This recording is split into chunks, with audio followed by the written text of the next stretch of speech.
Has to be. I cannot really. I'm just gonna use the mouse, I guess.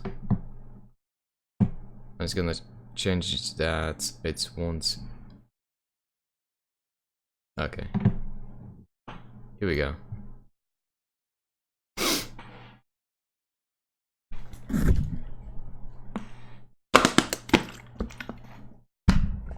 Okay, so I'm gonna start it right now. Time in about 3:25.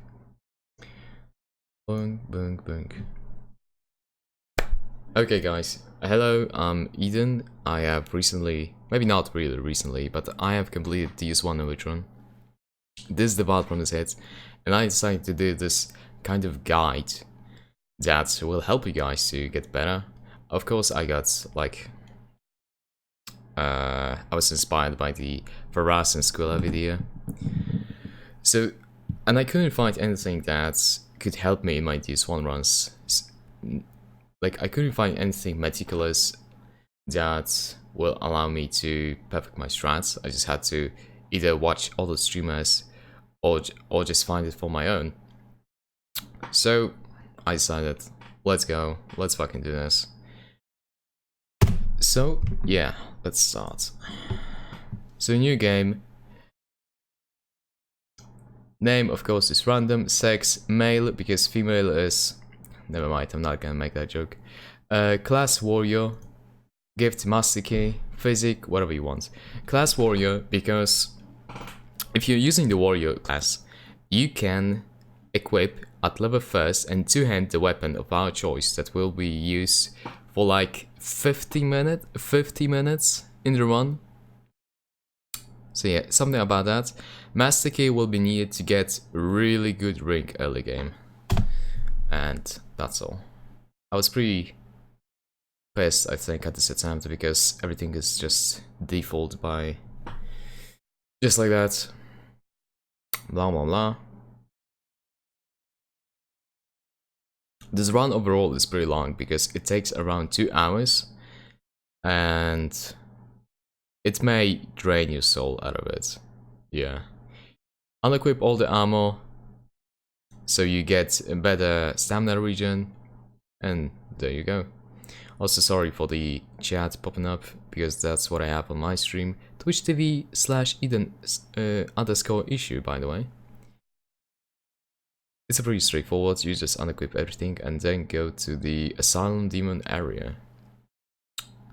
Can I move it forward for like 10 seconds? No, I can do it only for 30. Can I learn that? No. Fuck it. Run past the cunt. Run to this corridor. Dodge like Nia and grab the sword. You'll always get the longsword because you start with a warrior class. Past this guy. Click the prompt at the far gate, but remember to always roll right off the bat, because of that. You see that? This may hit you, but the hollow that launches this arrow will never follow you. You dodge the ball, go and grab the Estus and the key. Kill this guy with running attack, he will die in 1 hit. Open the stuff.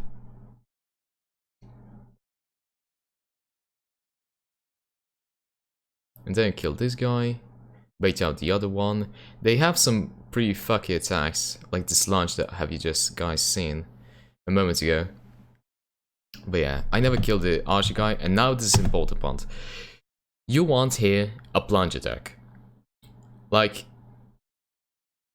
because of how this boss fight is, created, you have to, it's better to give I just lost the train of thought because I looked at the chat. Sorry.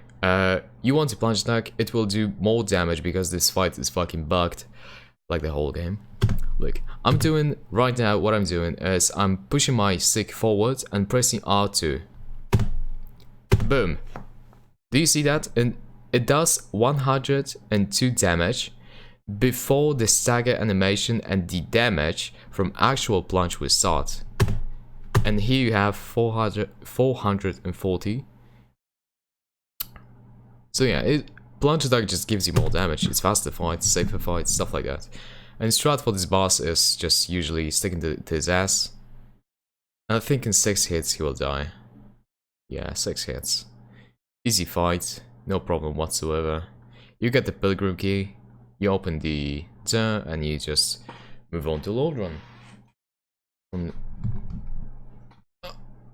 Oh, wait, this is important. So, first thing you do while landing in Lord Run by the very big crow, by the courtesy of it, you go back and you grab these 3 humanities rather, and you pop all of humanities that you have straight away. And why would you do that? Because first things first, humanity is really important in this run, because you have to, throughout the whole run, you have to gather 30 humanities to skip 2 bosses that without the skip that we're gonna use the humanities for is not possible.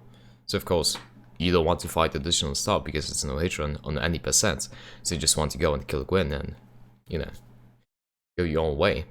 And also, why you pop it straight away, it's because humanity gives you discovery stats. What is discovery? Discovery gives you like bigger chance that enemies can drop something, and that stats we will use in like next 5 minutes, because we want to drop one particular item from the one particular enemy. So we pop this straight away, not wasting any time. We're going for the fire bombs right now, which we're gonna use like really late into the run.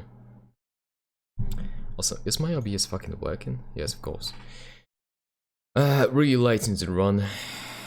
And now we're going for the actual good starting gifts, which is Homeward Bone and Lloyd's Talisman. Homeward Bone, of course, you use it, you go back to the latest bonfire. But the Lloyd's Talisman will be also really necessary for farming one particular item, which will I mention when we get to this point. Now you just go back and you go below the Filing Shrine. We want to go to the New London. So yeah. And this is the preparations phase still. The goal of the preparation phase is to get out of Arkham Asylum. What? From the asylum! Not from the Arkham Asylum. From the asylum, grab 3 particular souls that will allow us to upgrade the weapon. Get the RTSR, get the Grass Shield, get the Most Comp, get the weapon, and upgrade it. And that would say these are 7 like goals that you need to do. This is the first place of the soul that you need. We want to grab 3 souls on our way. This is why we get hold up. And this is why we get Master's Keys as our starting gift, because it allows us to get not only this ring but also the souls that we need for the upgrade. So here we open the door to the left, grab this shit, and we move forward.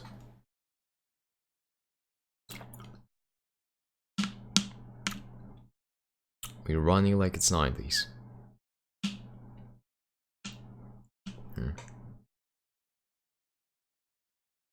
Here we have like a undead Drake coming up.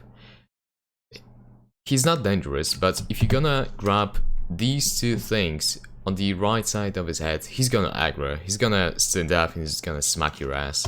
So don't do that, just in case. This is like a weapon set, so nothing important on the Matron. But you want to get this particular soul, because it gives you a lot of souls, and he will not aggro if you will grab that. I was just checking here if I got all 3 souls.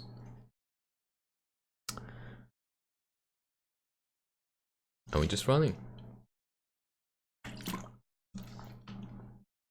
We run a lot in this run. Okay, here's the first Drake coming up. He can fire like lightning I don't know, what is this? Electricity, like a fucking Pikachu in a form of dragon. He can give you 2 attack. I mean, he gave you only 1 attack, but he can fire it in 2 different directions, which is left and which is right. If it seems like he's gonna spit at you, you want to run around the right side. But here, he gives me the RNG that he will spit a little bit to the left. That is why I'm running close to the edge. So yeah, so you just go past him. This strike should not do any particular problems.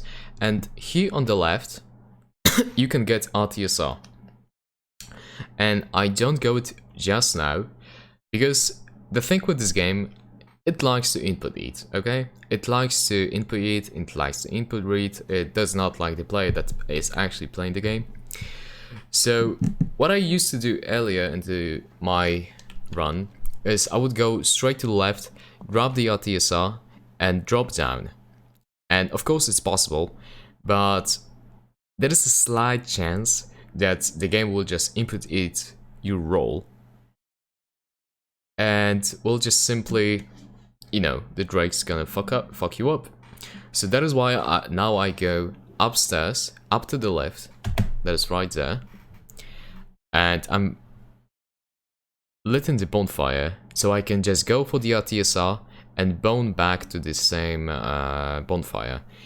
The other reason why I did that is that I incorporated a strat of killing the knight really late into my run, and this was my reset point, like my heavy reset point, and so I just decided to do it early. So yeah, as you can see, I just go straight there, and here we have Black Knight, or Silver Knight rather. Yeah, Silver Knight. The strat for this guy, you just stand in this place, wait for an attack, and then you try to go around him, and then you try to make him go into the position that he will face the ledge.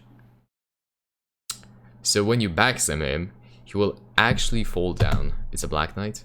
It's a Silver Knight. Are you fucking blind, don't you? Oh, that's what I do. I'm just making him go face the ledge, so I can now backstab him. Boom. And his ass should fall. Never mind, I fucked up. So that's what I'm going back to the bonfire. I'm letting it. Sitting again, so the knight will reset.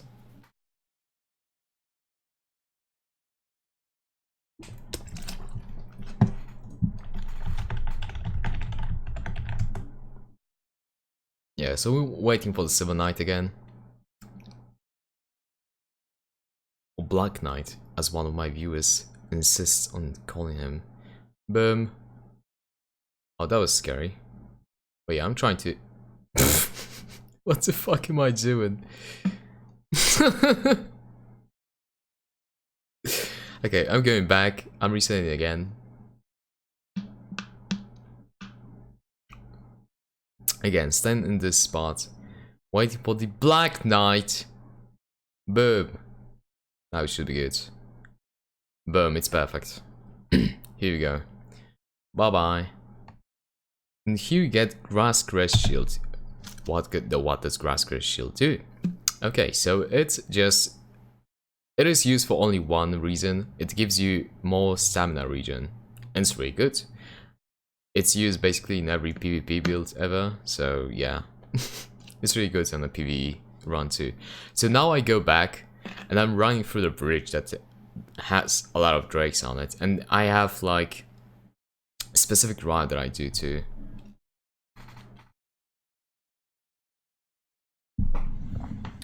The drake on the left should not be any problem. And now I'm... Okay, let's go back. Fuck.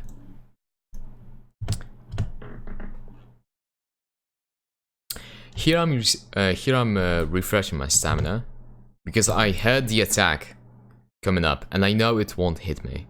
So yeah, refreshing my stamina, running on the right side of the bridge.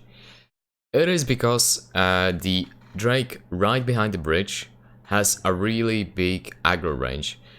But if he's on the left, so if you're running on the right, he will not aggro straight away. And also the drake that is right in front of you will do the RNG that I was talking about earlier, and he will like spit this lightning to the left, so I can just loop around his right wing. Right.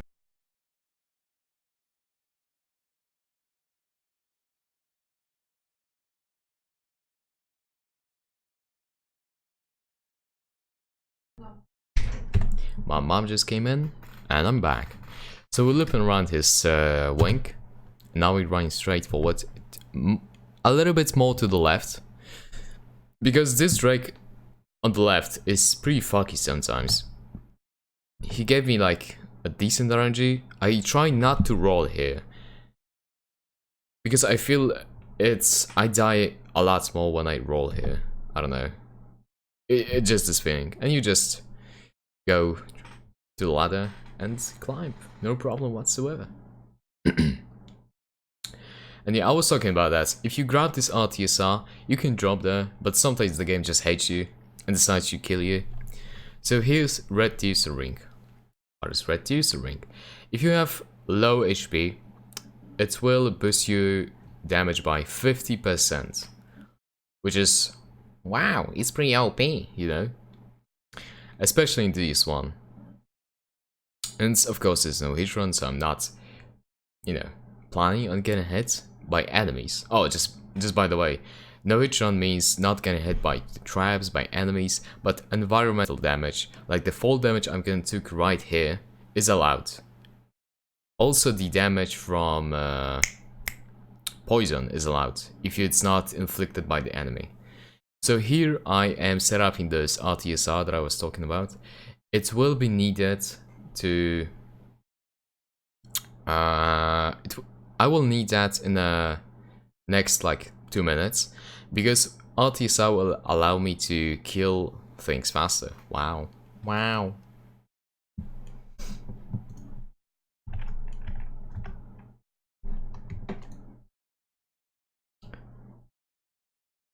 So here we have RTSR.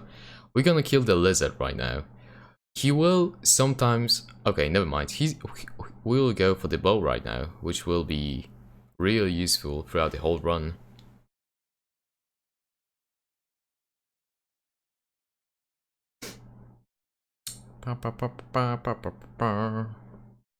Here we have a lizard. We need to kill it really fast. 3 hits.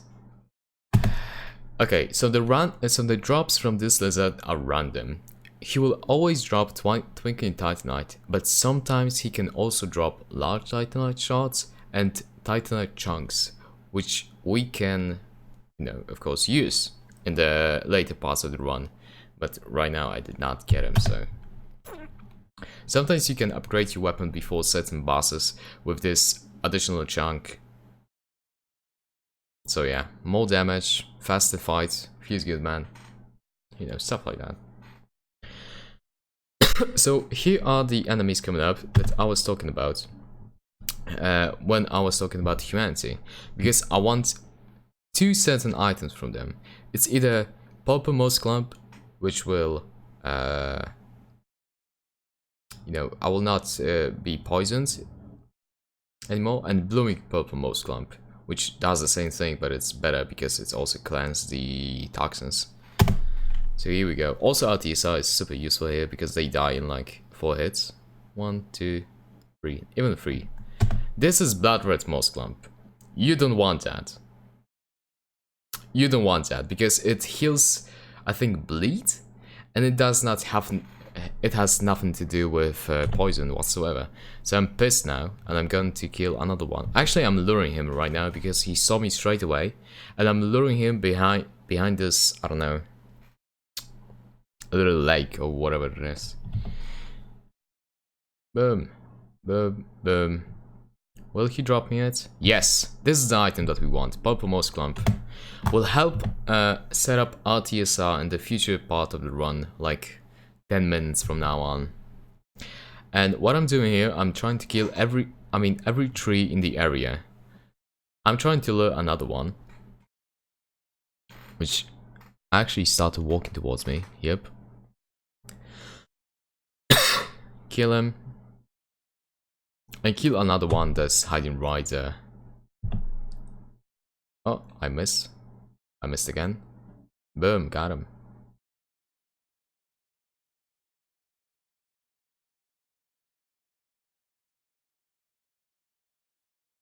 Also, we pick up this soul.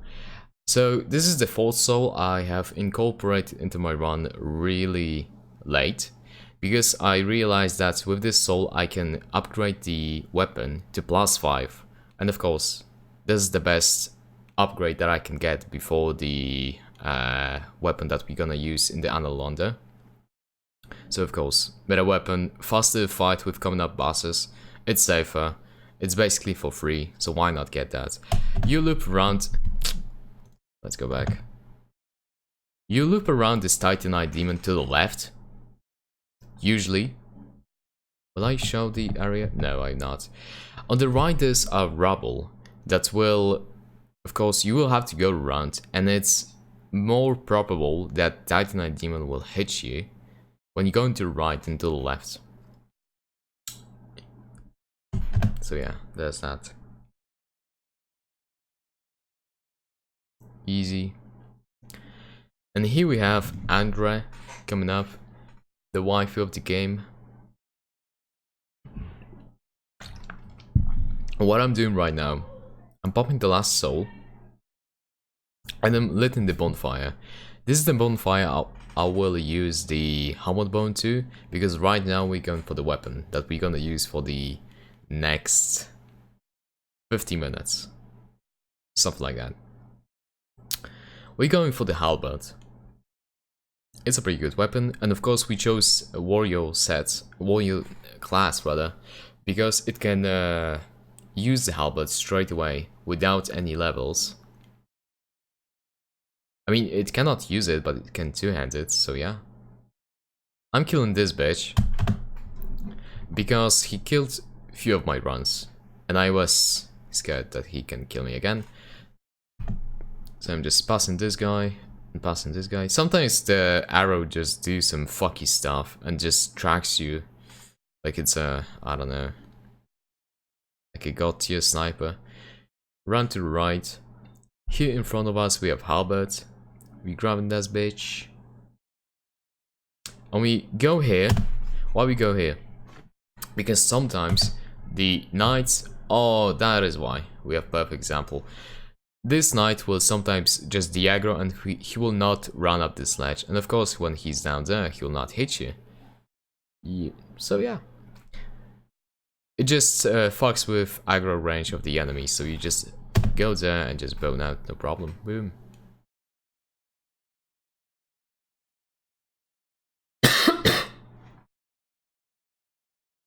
Here we have it. We have the halberd. Boom. We can two-hand it, no problem. Now we're going to the Andre and we're going to buy Titanite shots. And we will upgrade our weapon before boss that is coming up. And as you guys, we're buying 9 of those because I want to upgrade to +5. And with all these souls, with Night Kill, we have enough souls that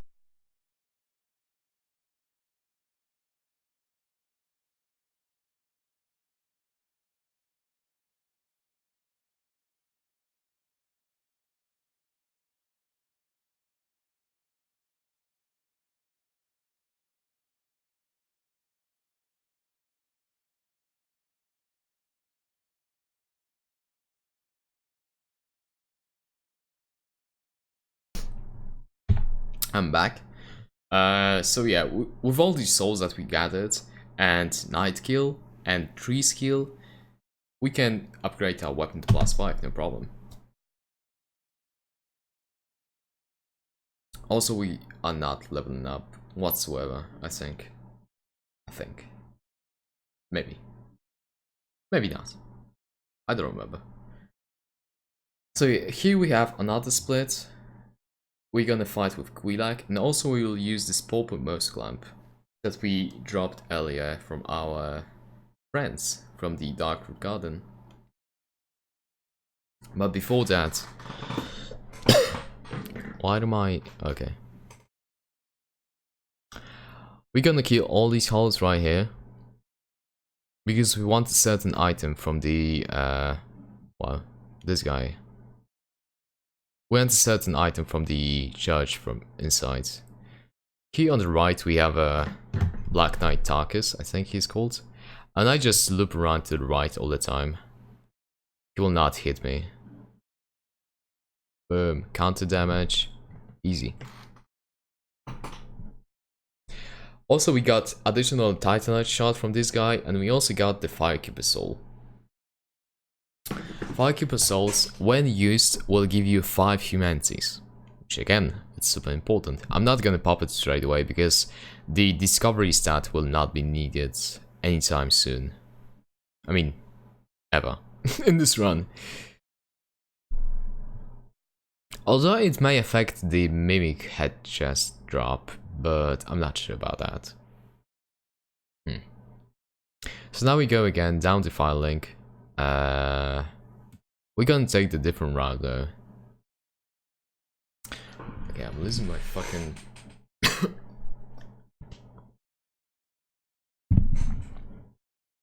losing my voice. Okay, let's call him the Black Knight, okay? The other Black Knight. The thick Black Knight, okay? Can't go wrong with that. I'm going for the sword that I picked up already, so yeah.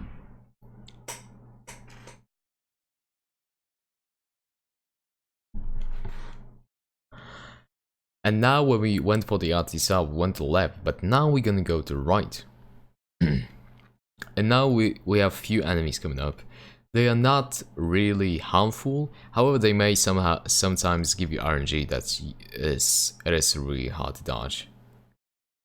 This was like decent because only one attacked and the other one just yawned at you or whatever. So I didn't have to even dodge here. And we have another coming up. Simple dodge, no problem. Some people, I saw for example Tonsu, another fellow Novitrona, did that. He's like baiting them out with sound. He's destroying like props on the way here. So only one will, you know, aggro to you. And he will dodge him, then he will dodge another one. You know, one by one. But I don't care, I'm fast as fuck. I'm just gonna run past, no problem. We go down the ladder. We go down another ladder, or rather drop down. When we drop down here, it will not kill us. Boom, boom, another drop. You just have to remember this path because it's really hard to explain. Boom. Now we go down the elevator. Don't roll on this elevator because sometimes it can propel you the other way and you will just die. So just drop, don't use the circle button here. That's really important.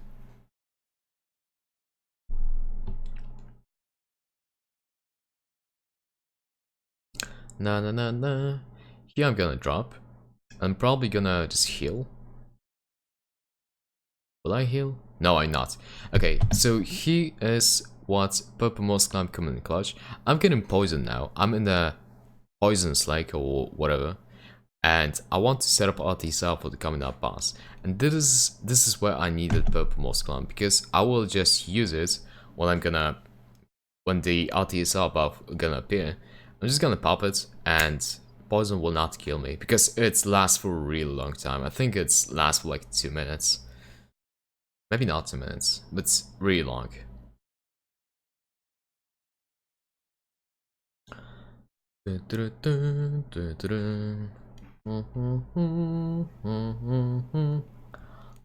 Ah, here we go. RTSR buff. Pop this shit. And go down. So here we have the Quilek boss fight.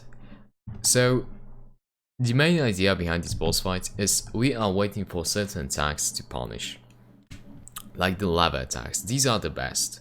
Because you can put in so much damage in short amount of time.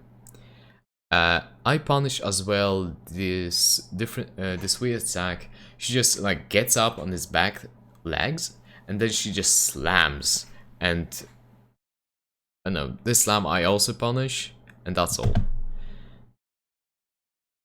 Oh, this is really annoying attack because her whole body is a hitbox while doing this. So what you have to do, especially if she does it at the beginning of the fight, you have to run at first, and when you see that this attack is gonna start up, you have to jog, like normal push forward thumbstick stuff, and then you're gonna roll. Because if you're going too fast, her head is gonna hit you, and this will count as a hit and you're gonna die. But if you're going too slow, her bat is gonna smash you. It's gonna count as a hit too. Wow. Boom. 2 hits in the butt. Oh, this is the lava attack. This is the long lava attack. So I can squeeze in like 3 hits. 1 running R1, 2 R1s, and R2. It will give me the most DPS, like around 1000. Yeah, 962. Oh, another lava attack. It's a fast one, so what I do, I'm just doing a running R1. That's all.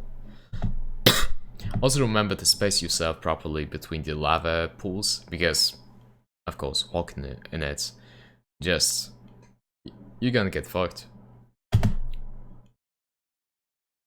Another lava attack, although, you know, there's a lava on her left, there's a lava on her right. I cannot go around her in any way, shape or form, so I'm just running away here.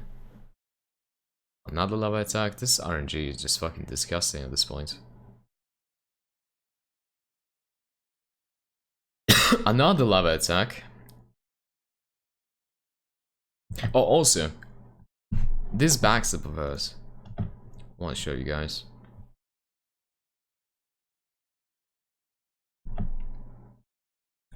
I'm doing a running R1 and she backsteps, and I back off straight away because this backstep can actually hit you, so be careful for that. Oh, another lava attack. The fast one. Oh, this is the slam I was talking about. She does it on either sides, or she does it in the front, and every time I just punish it. Boom.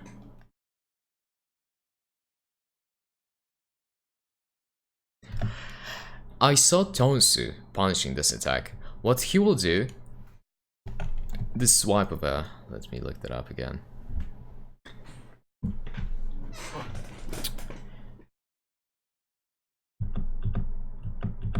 Oh, this attack. If you are close to her and you're gonna iframe this attack, she will follow it up 2 more times, and after this, the cycle will finish. You can just hit her. So if you feeling, you know, feeling crazy, you can just go and do it. I never did that because I learned that super late in the run and I did not want to incorporate that whatsoever. Another lava attack. Boom. Another lava attack. Okay, this fucking RNG is just... Oh, I missed. I was like, where's the lava? Where's the lava? I have to run away. This is like you can't punish, you just have to...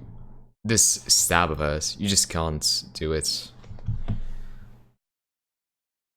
At least I'm not doing this, unless there's a strat that I don't know of. Of course, she leaves on 1 HP. Boom, she's dead. Easy as that. Heal 2 times. Get the soul, get the twin humanities, press X. You can't punish it.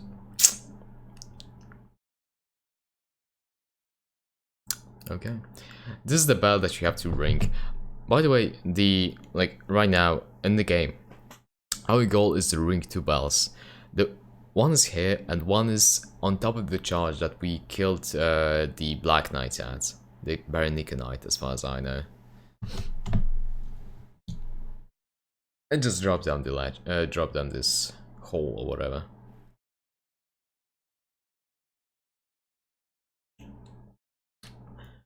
We're going downstairs, and now we're gonna kill Ceaseless Discharge, which is a really easy boss, because you can cheese him really easily too.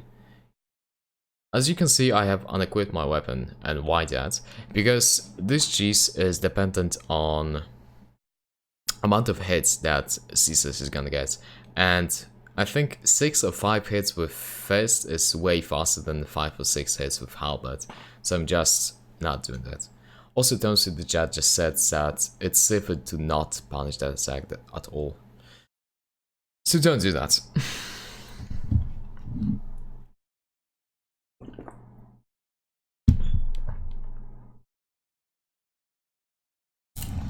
I'm losing my voice slow and steady.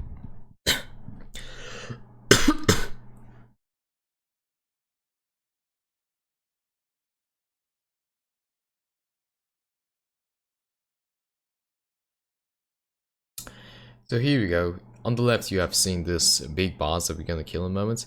Grab his clothes. He's gonna get mad. He's gonna ejaculate on you, but you wait for the cum. And you run past it. And you ram to the fog gate. We have went past before, so we just run. He won't hit you, so no problem whatsoever. I'm afraid if I'm gonna skip it by 30%. But by 30 seconds, I'm just gonna skip the thingy, so I decide not to do it.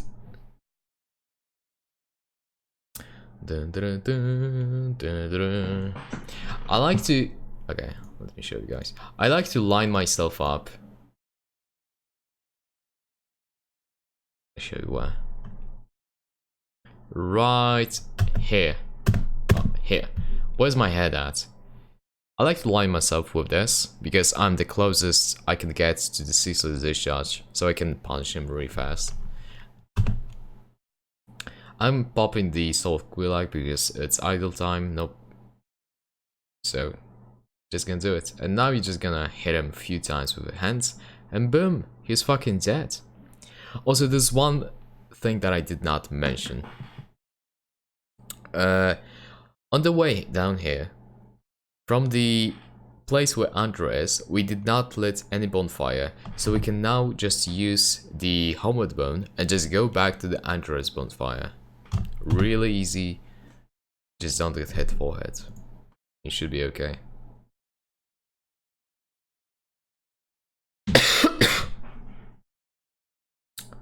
Here we are in Undead Parish again. What are we doing now? Okay, I'm leveling up finally because we have the souls from the Quillag and from the Sister Discharge fight. I'm doing 20, 16, 20 endurance, 16 strength, 22 dex. Why am I doing this? I mean, I found this leveling from Hop. I took it from him, and I was just so used to it. I know people do different stuff, like they reduce the endurance and give themselves a little bit more dex, but I just like doing this, so I'm just keeping this that way. Level up. And now what we are doing... Oh, we're gonna go for the gargoyles, which is a really fun fight. Oh, but first things first, we have to upgrade our longbow. We have to buy the shards again. And we upgrade longbow to +5. And we grabbing the large arrows. A lot. Like 90. Like 90. Like 100. Ah, here we go. Boom. They also just said that he and Singa Wop, which also got his Nohitron, they are using 70 endurance and 20 and 8 dex, so they don't put a point in strength whatsoever. Which is viable too, of course. The damage will differ by like... by a small margin. Oh, this guy is funny. So we killed these guys again, because we're gonna fuck around a little bit in this place. So we're going downstairs again, and we're going downstairs to set up RTSR. And RTSR will work on will affect our bow damage, of course. So here I am just dropping straight the fuck away. And we have half HP. Oh, and I'm setting this up right here. I saw Donnie send this up on the elevator. he just pops the elevator, goes back, and pops the other one, and do it all the time. I prefer this way. I think it's faster. And then going back again.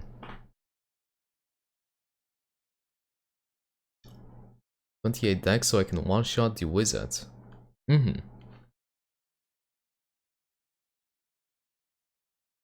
So here we're coming back. And we'll be using our bow that we upgraded a second ago. We're using large arrows. You have to headshot this guy. Boom, he's dead. And what I'm doing here, there are 10 hollows in this place. Also, this one wizard and 10 hollows. You hit the wizard anywhere. You just one-shot him. Here we have, and I'm like aiming through the windows, so I have easier time. Oh.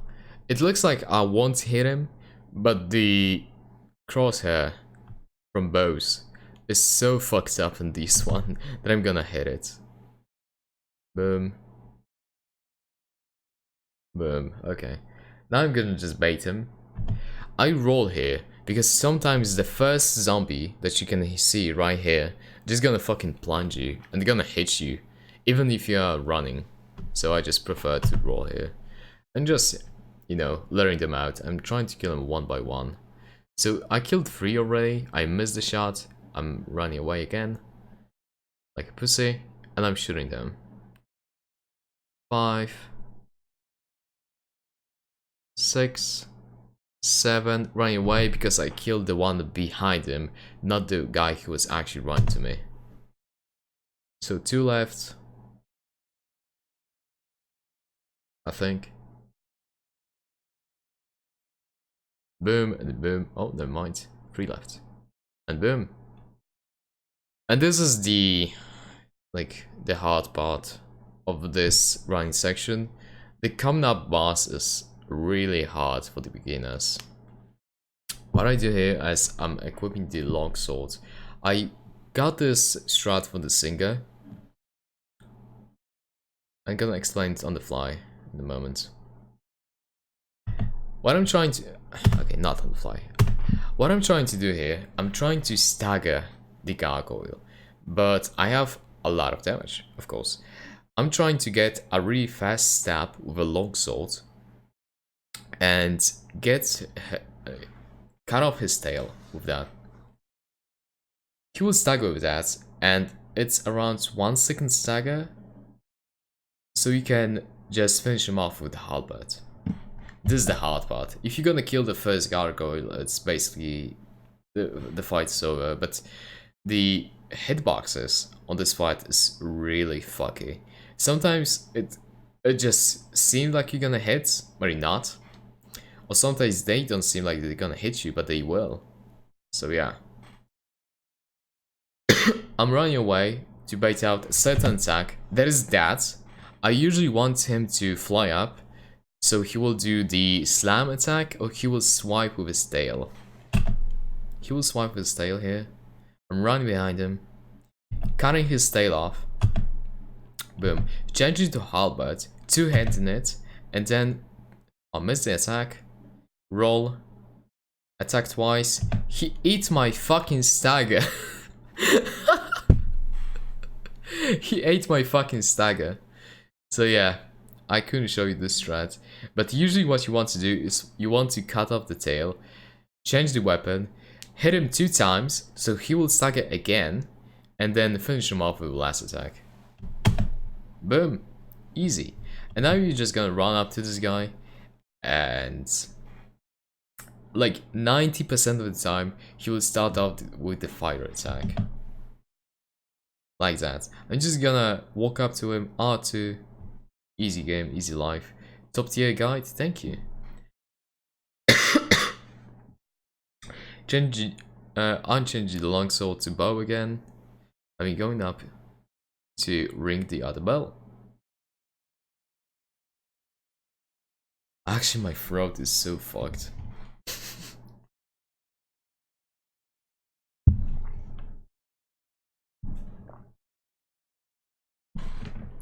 from talking that much.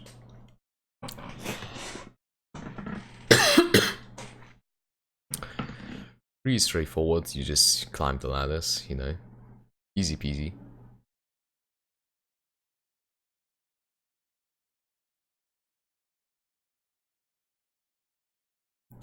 Also remember to have full HP here, because I drop here. And my friend actually died here yesterday, so rip run.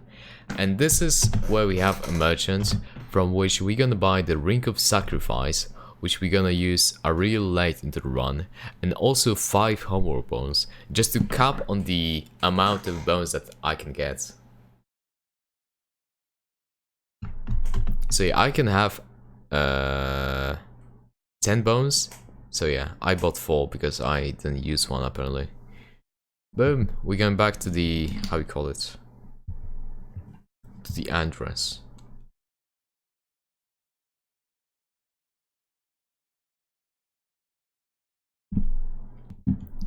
I'm leveling up Dex again.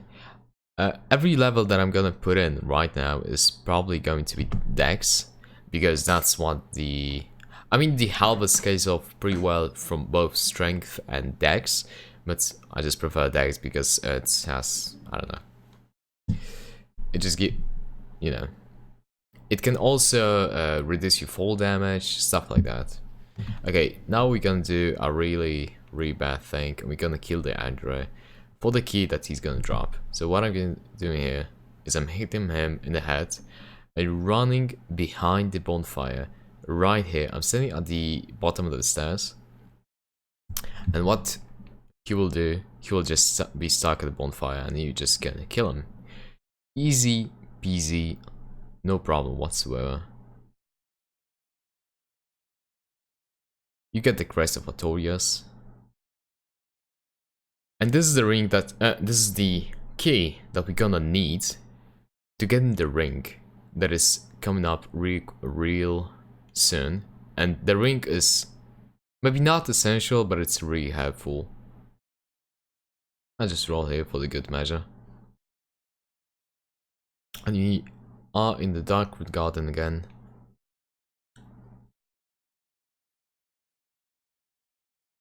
We killing this guy with running R1.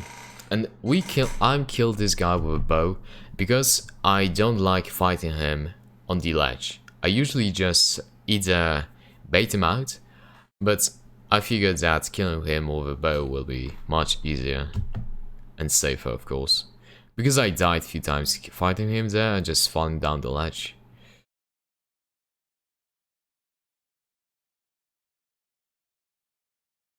Here we go again. We're killing this one hiding. Luckily, we can one-shot him now, so no problem whatsoever.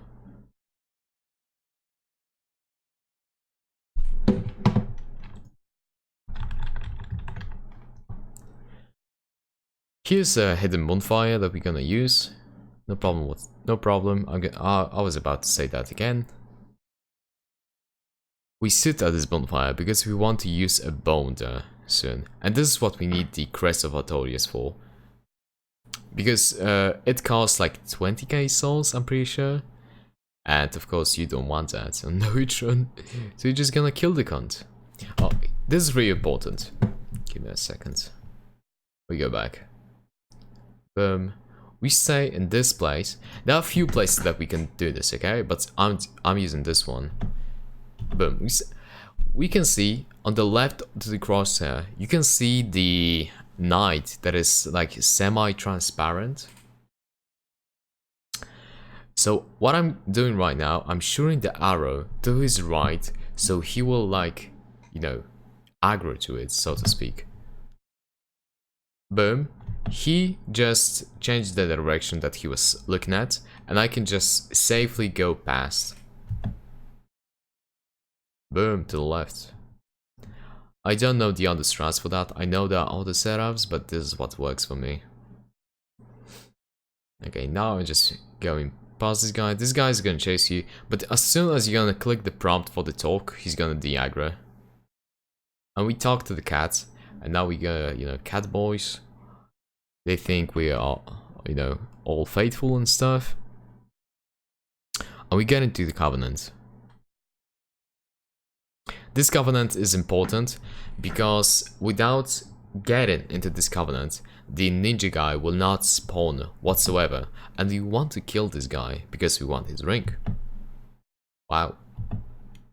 I'm unequipping my second weapon, which was bow, so I want to kick him off the ledge, and if I'm gonna fuck up, I'm just gonna kill him. I mean, I'm gonna deal enough damage for them to actually aggro to me, so I'm playing this safe. Kick, kick, kick, and here you bone out because you already kill him. And you bone out to the bonfire that you sit before. You equip the bow again. Equip the bow, I said. And you do the exact same thing with the arrow. Boom.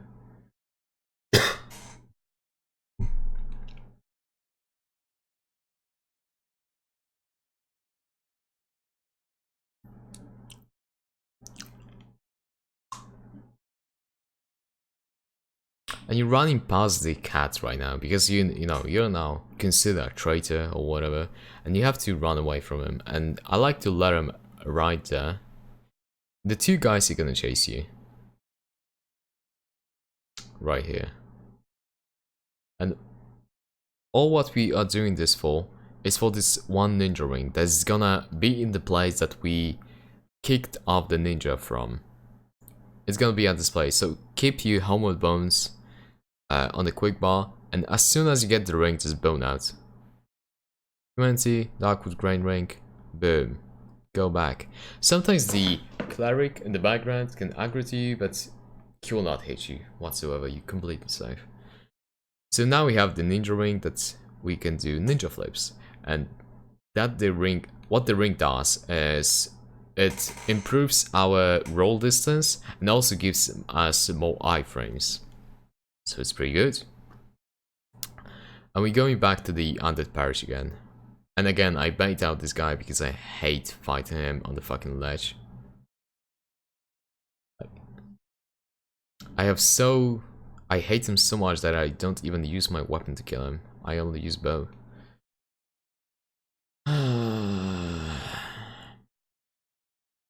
Another running R1. Boom. And now we are heading to the Sense Fortress, which is really complicated. Maybe it has a really complicated route, but if you learn it, it's not so hard.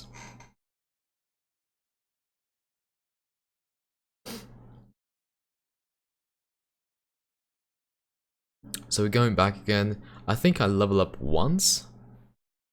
No, I don't have souls. Shit. Oh wait, I do. Debated. I do have souls and I will level up one time. It will not change anything, but you know, placebo effect and stuff. So we run it past. And thanks to that we ranked the 2 Bells of Awakening. This gate is now open and we can progress in the game.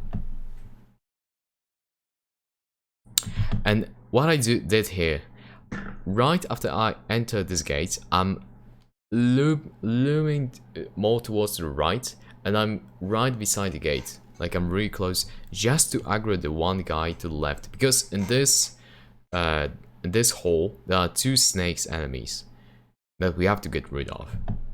So yeah, I'm just standing there. He aggroed right now, so I'm standing in front of this trap. If you see this,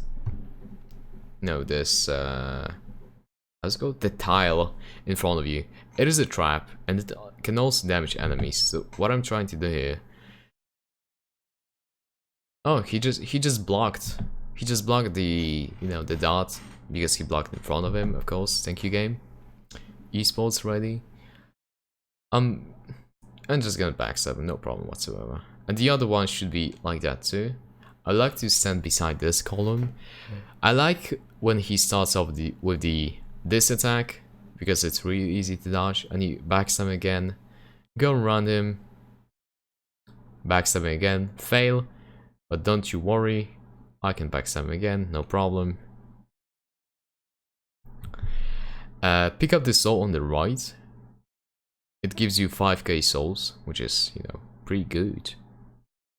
Pull out the bow, and you have to kill particular snake right there. It's really hard to see, but he can throw the lightning, I don't know, like fucking Zeus from the skies.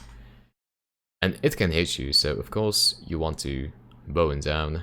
He will either fall or he will die from the, you know, arrow overdose. So yeah. Right now I'm just trying to hit him. Oh, he fell. And now we trying to aggro this guy on the bridge in front of us. He's running towards me right now. And he will probably get hit by one of the axes. Oh, yep. And he's not a nuisance anymore. Boom, boom, boom.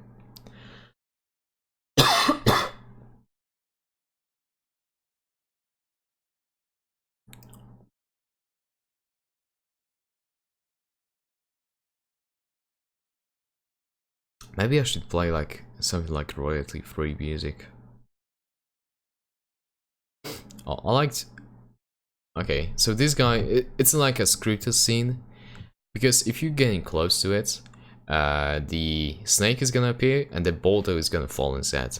And he will get up and he's gonna chase you. So what I'm trying to do here, I'm trying to bait him out. And I'm standing so close so he'll run and not walk toward me because it takes such a long time. And just dodge, backstab. Basically every single one of those enemies you want to backstab.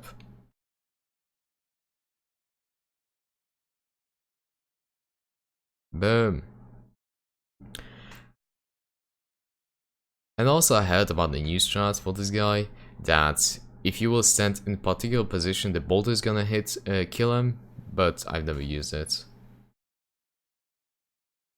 So yeah, we went for the boulder, right upwards, going past the fog gate. This guy is, oh, he's dead. Okay, so sometimes he will follow you, and he will die in one hit to the boulder, but sometimes he will just stay there and he will throw the lightning after the lightning, and after some time he will actually aggro to you. And what I like to do, I like to lure him to this room right here and backstab him there. He's really easy to kill, but he can also input read, so be aware that you have full stamina.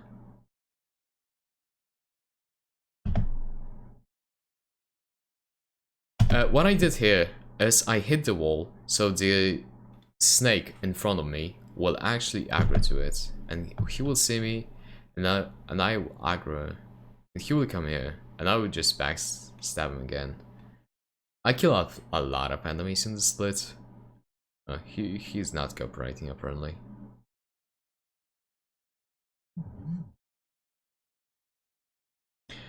This is the best attack he can give you.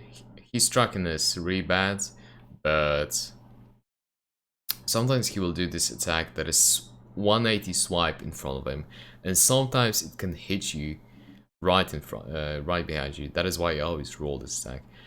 Here we are waiting for the boulder again. Are we running upstairs? Behind the last pillar, the broken pillar, I'm dropping down, using plunge straight away just to kill this particular guy. I missed, so I have to finish him. Pick up the soul. Have fun with the body. God damn it, that sounded wrong. And what I'm doing here is I'm hitting the wall. Because below this bars, you know, the bar window, whatever, there's a guy. And he will aggro to the sound and he will fall down the ledge. Like, he can see you. Like, raw. But he cannot go back. So he's trying to find the closest, you know, path to you. And the closest path apparently is downstairs. So here you drag. Wait, how is it called again? Here you grab the Slumbering Dragon Crest ring. It's a really important ring in the run. I'm using it a lot in the running sections. I'm gonna point out when I use it.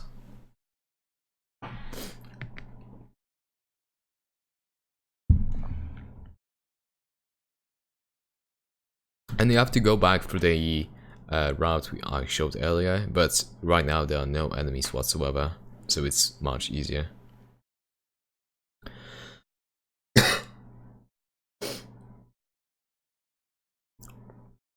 Boom, boom, boom, boom, boom. I'm waiting for the boulder. Sometimes, like really, really rarely, it will appear. So I just prefer to wait. And now I drop again. Also, I did not mention that, but the route is optimized the way that I will have RTSR set up by the end, so at the iron golem. So I'm dropping from a lot of ledges that I don't have to, like this one moments ago. So I will have easier time set up an RTSR in like 3 minutes.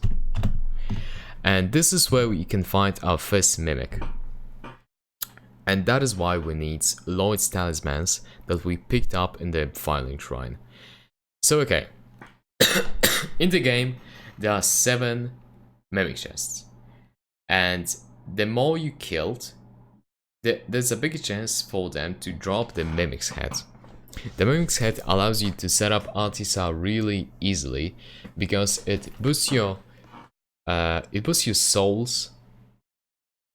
You can get more souls from killing enemies, and also depletes your HP by a little bit. And it's just super useful for setting up an RTSR in the place that usually you wouldn't do it. But of course, we're not gonna kill every single mimic in the game because they are, in the place that you won't usually go.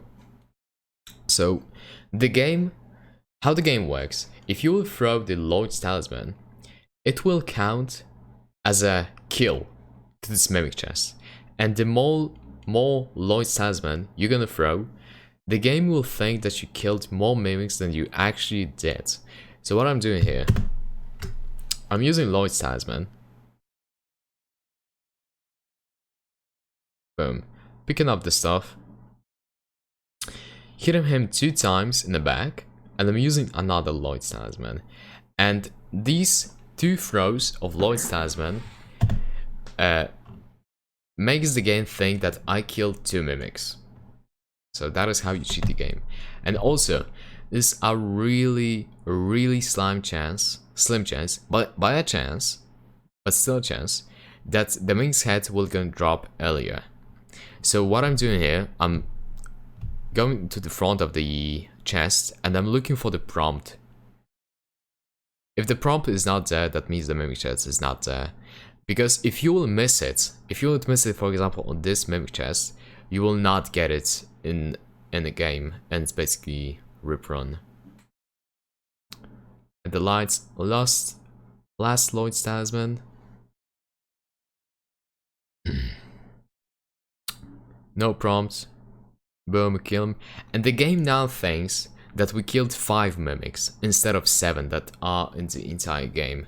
So when we kill 2 more mimics, we have guaranteed mimics heads. No problem.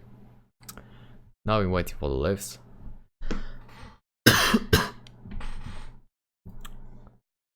Boom. To the left. To the right. To the right again.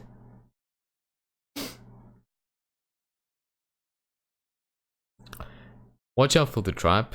Just walk on it. Wait for the 3 arrows. Boom. And this is another tricky part. I just run past it. And you will see it in really soon. Boom. But watch out. On the right, there's a guy. There's a snake with a sword. And I saw some people killing him the way that you aggro him and you go back the bridge that we just ran through, and he will die to the blades, like the one we aggroed at the very beginning of the Sands Fortress. I still run. I do a running R1 right here, because this bitch is in our way and we just cannot pass him. Go past him. So we just running R1 him, run again. Do you see the snake on the left? Right now he's aggroed to the sound that our halberd made, and he will throw the lightning, you know, whatever, attacks towards the place that the sound came from. So it's behind us, and he basically cannot see us. So you run again, and boom, the fog gate, easy. Oh, it will never hit you, don't you worry, because he will always do this one lightning attack to the place that we hit with the halberd. And now we are on the timer a little bit here, because at the top of the Sun's Fortress, this is a big guy who strung the fucking balls with liquid fire, like you can see right there. You grab the soul and you just run really fast. There will be only one enemy on his way, on you guys' way. I just got to follow. I forgot to turn them off, sorry.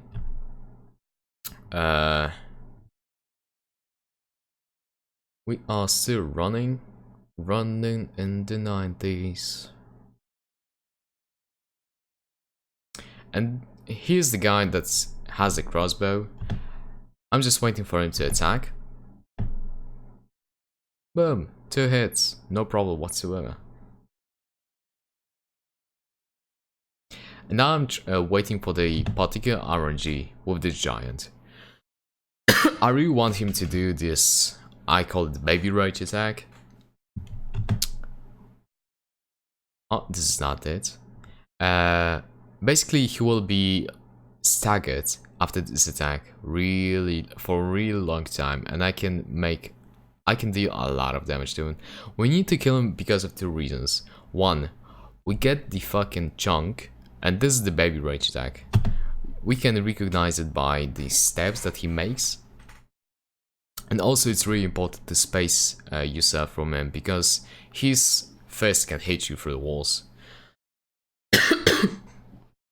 So while we kill him, we get the chunk that will be super important in the run, and also he will not interrupt our boss fight, because even if we will go to the boss fight, he will still throw this fucking bolts. And here we go. He's okay. That was not baby rage attack. This is the baby rage attack, definitely. And he's tired now. I'm trying to one-cycle him, but I think I'm gonna fail. Yeah, definitely gonna fail. Yeah. So what I was trying to do here, I think Tones learned me that. I did a running R1, and then R1 till I run out the stamina. And then I'm just gonna spam R2s. And because of that, he will not wake up. But because I hit the wall, then the cycle could not be completed. So I have to wait again. But I usually don't wait, I just pull out the bow and they're just gonna finish him with bow to the hands. I'm losing my fucking voice.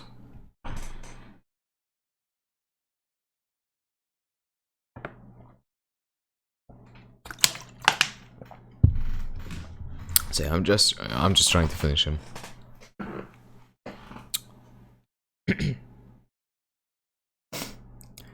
Grabbing the chunk. And now I'm trying to set up our TSR. I'm trying to use the I'm using the armor right now, because the more you character weigh, the more fall damage you're gonna get. Without an armor, you won't get RTSR here. Like, first try, because I saw people just running around here for no reason at all, and I'm just putting on the armor and I have RTSR straight away, boom. And you have to go back again, but there are no enemies, no bullshit balls or whatever, so we can just go to, upstairs again.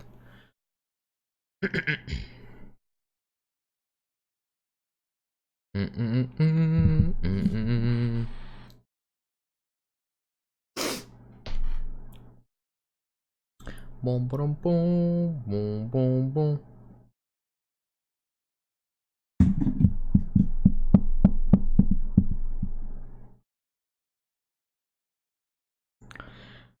And now we have Iron Golem. He's really easy boss. Like, you should not have any problems whatsoever. He will always start up with this range attack. You're just gonna dodge to the side.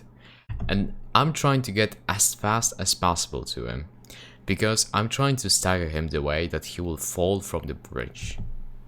So here I'm waiting for the attack, and I'm hitting the ankles.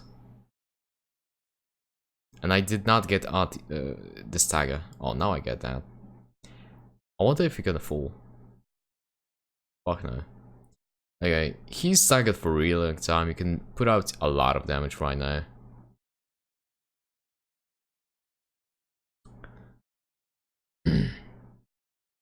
Boom.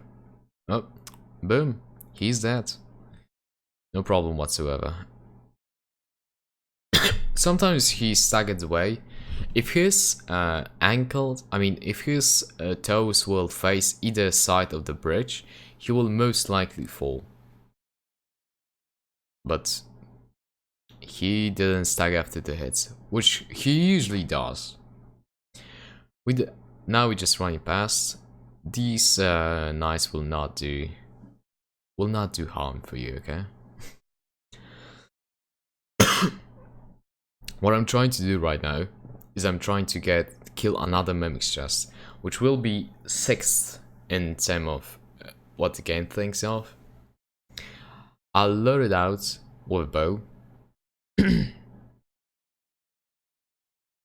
And this is really important mimic's chest because it also have crystal halberd in it, which is an improved version of the halberd we actually have.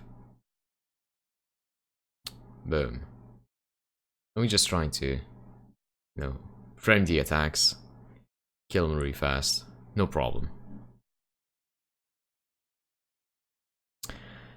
We changed it straight away because I died a few times, not changing it straight away. Okay, now we go into the bonfire finally. We have a lot of souls that we can spend on decks. I spend it all on decks. I think by the time I'm here, I think I should be having 36 or 37 decks. I'm not really sure though. We're gonna see it in a moment though.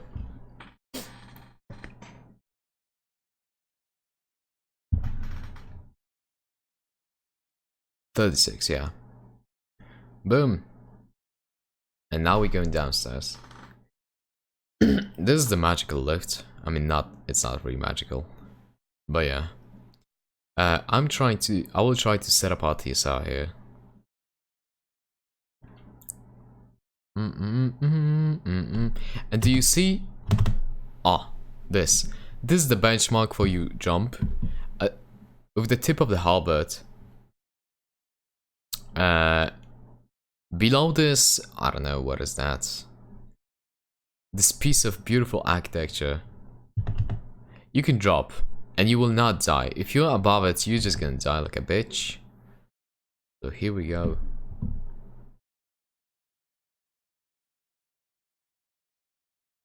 And again. Boom. I'm dropping from the stairs. And I have TSR now.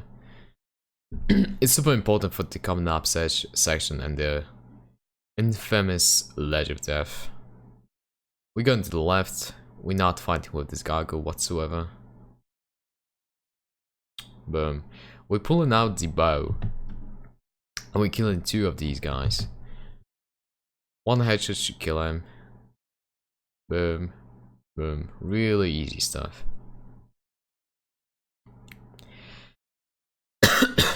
And I'm standing in front of this rafter. And I'm hitting... Like, look at the place that I'm aiming. Because this is really important. When I will release the arrow, the Painting Guardian will just aggro to it. And he will go... he will jump from the rafter. Boom. First one go. It's pretty pathetic death, to be honest. Stand in the middle of the, I don't know, chandelier. Kill this guy with headshot. You will not kill him. However, the stag animation will make him fall down. And again, I like to line up myself with these dark spots. I don't know, right on top of the arrow. I like to align myself with this stuff, with this dark line. And now we're free to go.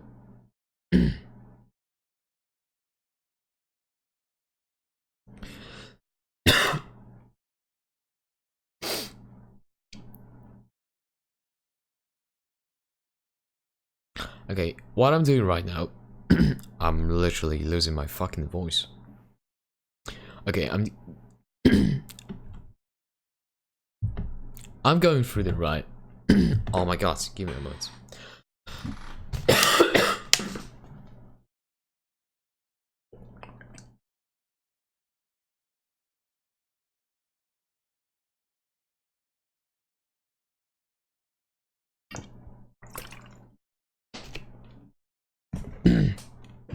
Streamer is dying, confirmed. What I'm doing here is I'm staying on the railing and I'm trying to kill the gargoyle that will come up to us if we're gonna pull this bridge down. It's super easy. You shouldn't have any problems whatsoever. Just be careful for your positioning, because if you aim here, there's a slight chance that you will fall if you're not careful.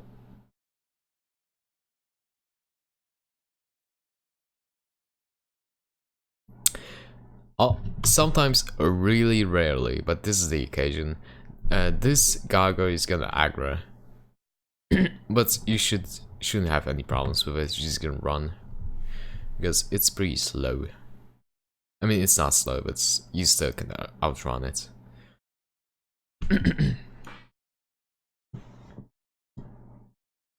He can chase you really far too. Okay, this is the Sean the Tower coming up. He killed a few of my runs because of one certain attack. And it's not it, it's really easy to dodge. But sometimes he will do this 180 swipe, and you will have to, especially, you will have to delay you dodge for it to actually roll and go past it. We hiding here, we just trying to we're trying to de-aggro him. What are we doing here? These guys will not aggro whatsoever to you if you're standing on top of the stairs. So what I'm trying to do here, I'm trying to hit the body of this particular monster. I don't want to get a headshot, because if I will get a headshot, he will not fall from the ledge. Boom, I hit his like top of the butt and he will fall right now. And what I'm trying to do, I'm doing a jumping running attack and killing this guy as well. There was another guy behind us, but he will not aggro to us whatsoever. No idea why. Right now I'm shooting the bottom of this rafter, so these guys can actually aggro to it, and they are really curious about that. So much that actually one of those will fall. Boom, and we can just bow down this guy.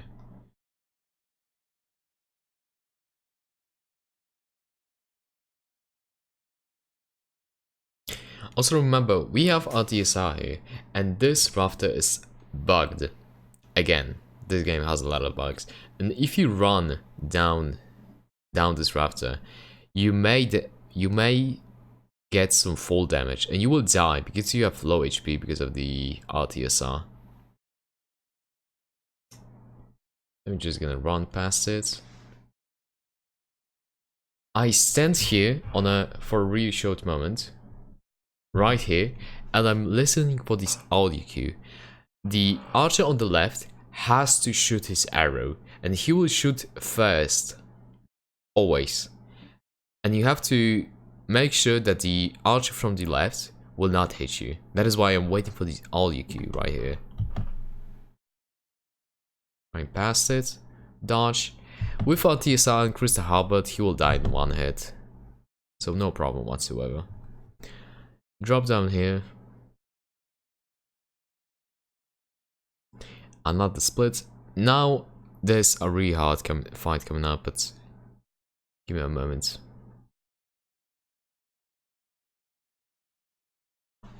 You actually don't have to sit as a bonfire, I think. Oh shit, it's a break. Okay, we're back. We're running up the spiral knights stairs rather. We're trying to do this unalong skip. It is not considered a glitch, so you can freely use it. It skips like unnecessary fights. And now what I'm waiting for, I'm waiting for the audio cue. Because right now the Silver Knight below this, I don't know, balcony or whatever, you could see him, I'll show you again. Right now, near the Estus flask, you can see that he's chasing me, so to speak. And I'm waiting him for the aggro right now. Because sometimes when I go up the stairs, he will try to chase me from time to time. And I'm trying to avoid that, of course. We're going again upstairs and we jump in here. And this is the last mimic chest we're gonna kill in this run. And this mimic chest should allow us to get Symbol of Avarice. And that is the thing I was talking about earlier. It boosts your souls and will also deplete your HP slowly. And I'm trying to set up our TSR right here.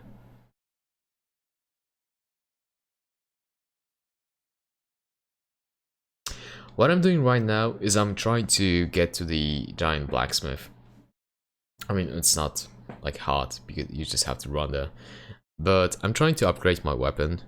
It's basically 3 damage. And how Crystal Halberd works actually, you cannot repair it, okay? It has really low durability and you cannot repair it. However, it repairs when you upgrade it.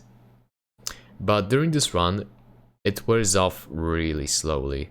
And that is why you want to upgrade before the ONS fight one time. Because it's basically 3 damage that people are missing out on.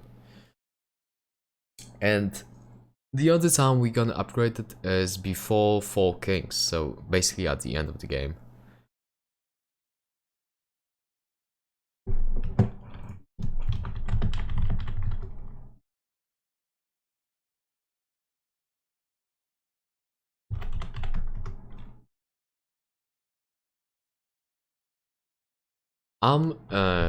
I kept my health at 1.2 of the bar. So what I'm trying here, I'm standing in the specific spot. And this guy will aggro to me.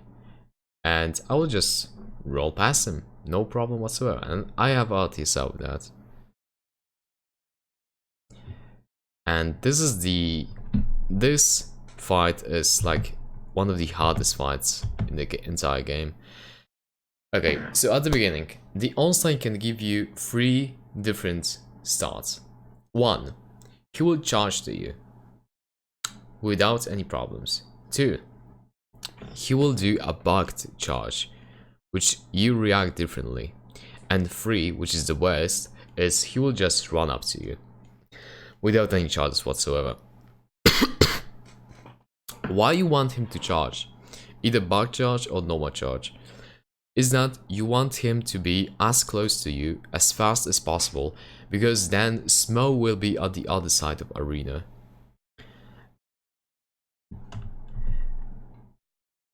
So what is he doing right now? He's just doing coming up, and he will do this attack.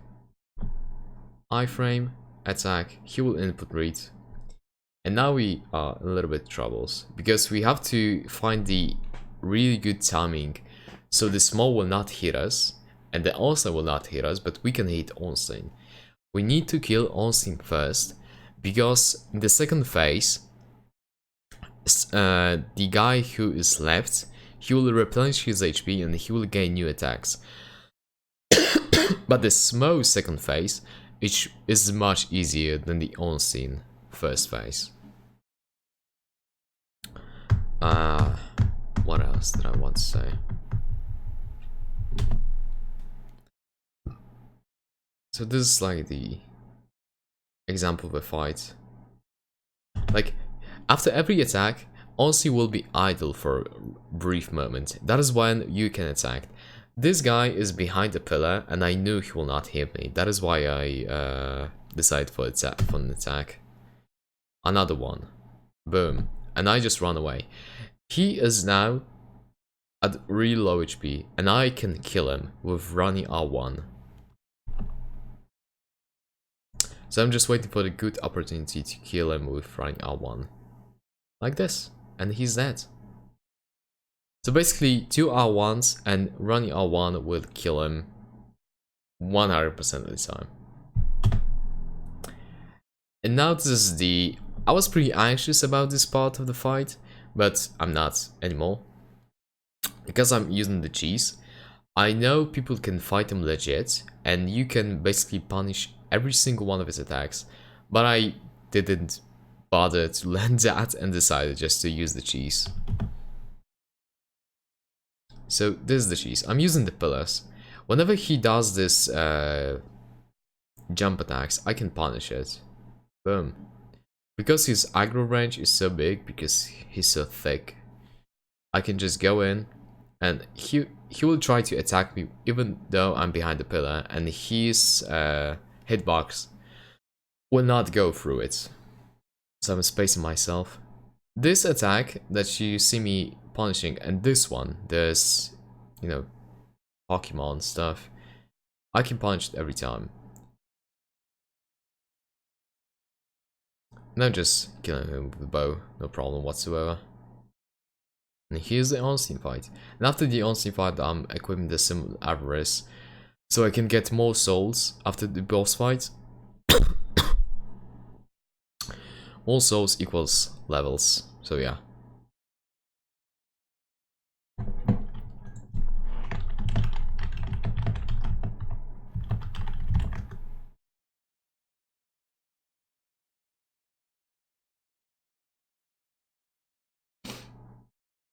We're using these small soul, and we trying to level up.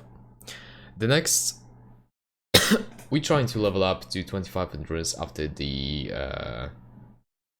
after this ONS fight, because it will be needed in the coming up sections, which has really hard running sections. Now we just trying we killing the Gwendolyn. In that hits, of course. It gives additional damage. Why are we doing this? Because when we come back to this place to upgrade the weapon again, the big knights that you saw will not be, just won't be there anymore, and it's much easier.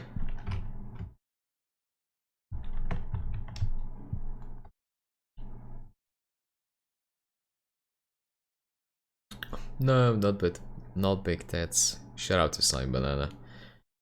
We're going to Pinwheel now. Yes. And no, right now we're going to use the Lord Vessel. Because we got, after we kill ONS, we have the ability to teleport all over the map. So, I mean, not all over the map, but to the main bonfires that were lit. Like Undead Parish, like Firelink, stuff like that.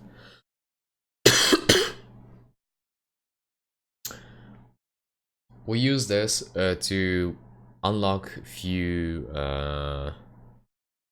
gates, like in the Catacombs. No, not in Catacombs. In Tomb of Giants, and in the Seth's Archives. And now we're going to Catacombs. We're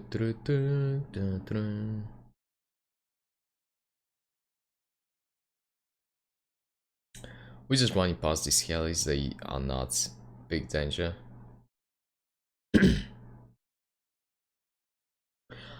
Okay, this section is pretty variable, let's say, in strats. I just run past them.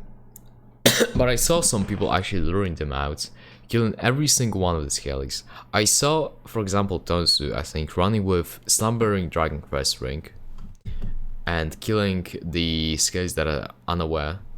I'll just run past this guy. Usually he will not drop down. Usually he will just try to attack you, but he has really easy to dodge attacks. And this is where Slumbering Dragon Crest come in clutch. Because if you use it, the Skelly on the very left, on the left there's now a Skelly. He will not hear you, and you can kill him. But I run past him, okay? And I did a little... I cut the turn, as you can see, I turned a little bit to the left, so I'm trying that Skelly to attack me. I'm trying him to attack me, because if he will not do it, he will chase me down, and he will definitely kill me. Oh, as you can see, he started up the attack animation there. You can recognize if he's chasing you or not by these, you know,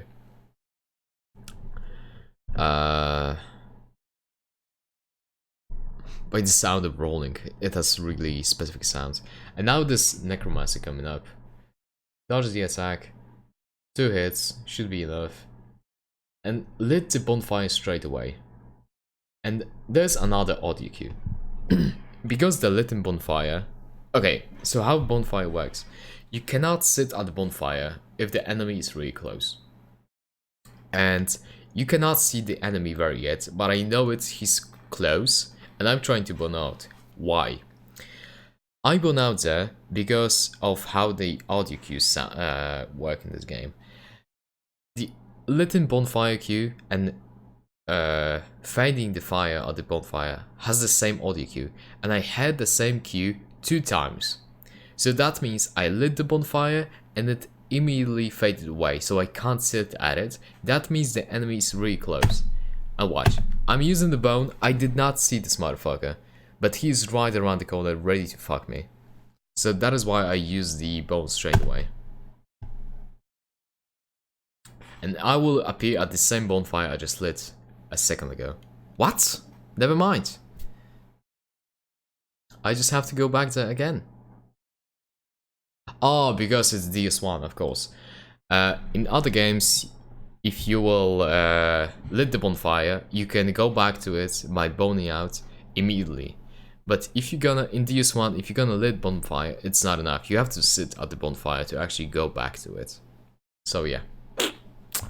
I'm sorry guys, I played a lot of DS3 recently. I'm doing literally the same thing. Also the Necromancer below, he will not reappear. So you can just go there, sit, reset the enemy placement, and use the, I don't know, lever. Let's go with the lever. And just run past. The Skellies here will appear, but they will not chase you there. And right now I'm trying to bow down the Necromancer. Boom, boom, real easy. What I'm trying to do here is I'm trying these Skellies to go down these, I don't know.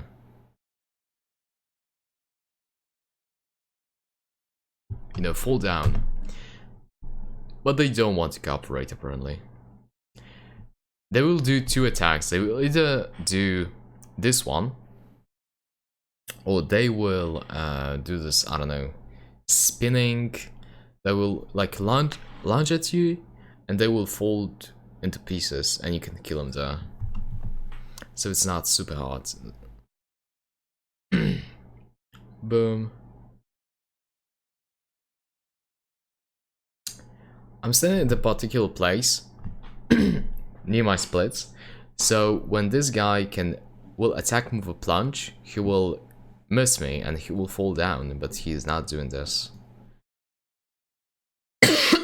Oh, this is the other attack I was talking about. Boom, easy. And the last one.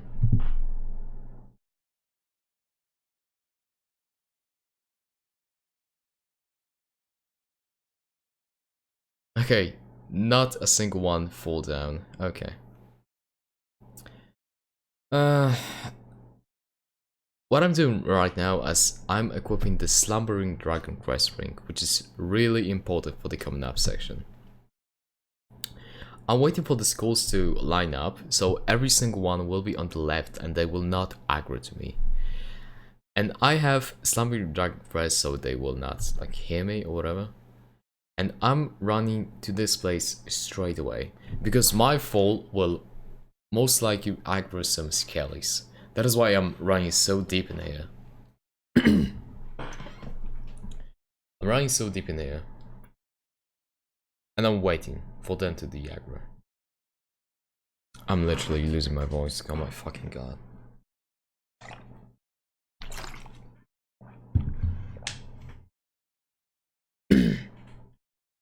The wait is over because I'm an impatient bitch. I'm waiting for this course again to be on the right. And remember that I have Slumbering Dragon Crest Ring, which will be needed in the next section. Boom. Dropping down there. My drop will aggro one bone wheel down below. He will see me and he will aggro to me. And he will run around this, I don't know, rock or whatever it is. Some people actually try to attack the ground, so more skellies will aggro to it. But I found out this strat, that if you have Slumbering Dragon Crest Ring, you can fall on this guy head, and like 20% of the time this guy will aggro. However, it's not a big deal, because he will roll into you for like a few seconds. We're waiting. And I'm trying to make him go like a little bit to the front. Oh, right. I'm trying him to make this. And if I have Slumbering Dragon Crest Ring, none of the bone wheels will actually see me. Boom. Easy. And now is the pinwheel coming up. It's a really easy boss if you know what you're doing. Although, again, I mentioned that before the RTSR, that the game likes to input eat. And this fight is really important to get the roll off at the beginning. Because if you want, you will not have enough time to kill the pinwheel, and there's a chance that his clones will actually hit you.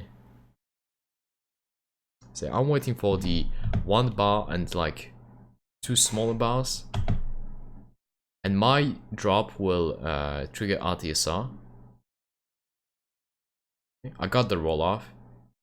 Running R1, R2, and he's dead. And I'm running around the arena, so the random fireball will hit me. Also, there's a chance you can get 3 masks from the pinwheel. You can get Mask of the Father, Mask of the Mother, and Mask of the Child. It's super rare, but sometimes you can get Mask of the Child that will increase your stamina regen again. And it will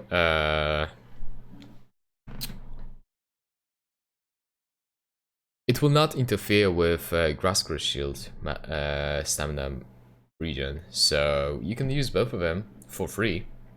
But yeah, it's super rare. But I got this in this run. It's a god run basically. Okay, and I need to go take a piss because I'm literally dying. Be right back, chat.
I'm back in black. So we got the Mask of Shard. I use the symbol Avarice again to get the additional souls, of course, and I make sure that this is the mask that raised my stamina regen. And now we are in a really dark place, so it's really specific. We have a really specific path here. And we're going to Nito. We follow these, I don't know, crystals. Watch out for this guy. And we want to run past this crystal and just drop down on this fucking skelly and drop down to the right. And this drop right below us is our benchmark. We want to get this because this additional humanity. Boom, drop down, go to the left, go do the plunge attack so you can destroy the skelly on your way and set a bonfire because you have to sit as soon as possible. Because the skellies will chase you. Okay, so what I'm doing right here is I want to kill the Patches. He's a cunt. He hates us. He wants to kill us basically, and he also drops 4 humanity. So it's really important. So what are we doing right now? We are trying to not backstab him, but we are trying to position ourselves behind him so he will not reconciliate like really fast. We just grab these humanities, no problem. We're going downstairs, picking up the souls and picking up this skull lantern. Are we boning out? Really easy so far. Popping the souls.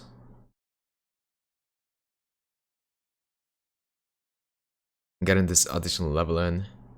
We have 40 decks, so right now what I'm doing is I'm putting the levels into endurance. Because more damage at this point is not really necessary, you have a lot. And more endurance equals more being fast, or whatever you want to call it. What are we trying to do right now is we got the Skull Lantern. In normal playthrough, we use it to light our path, you know, but we're not pussies, we walk in the dark. And also, changing the changing the Skull Lantern and trading this with the crow will give us a really important ring that we will need for the coming-up fight. So we're going up the Filing Shrine and we're going back to the Asylum right now, because that is where we can find the crow's nest.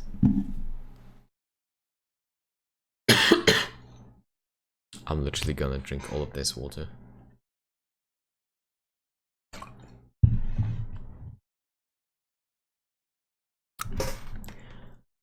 So yeah, what I'm doing right here is I'm killing these guys, although it's not super necessary, because I'll show you. On the left, on the last, below my stamina regen buff, you can see there's a your benchmark. You can go there and you can drop down there, and you will not aggro these hollows down below whatsoever. I think Tones said me that too. The boom, I'm just trying to kill him, just to be safe.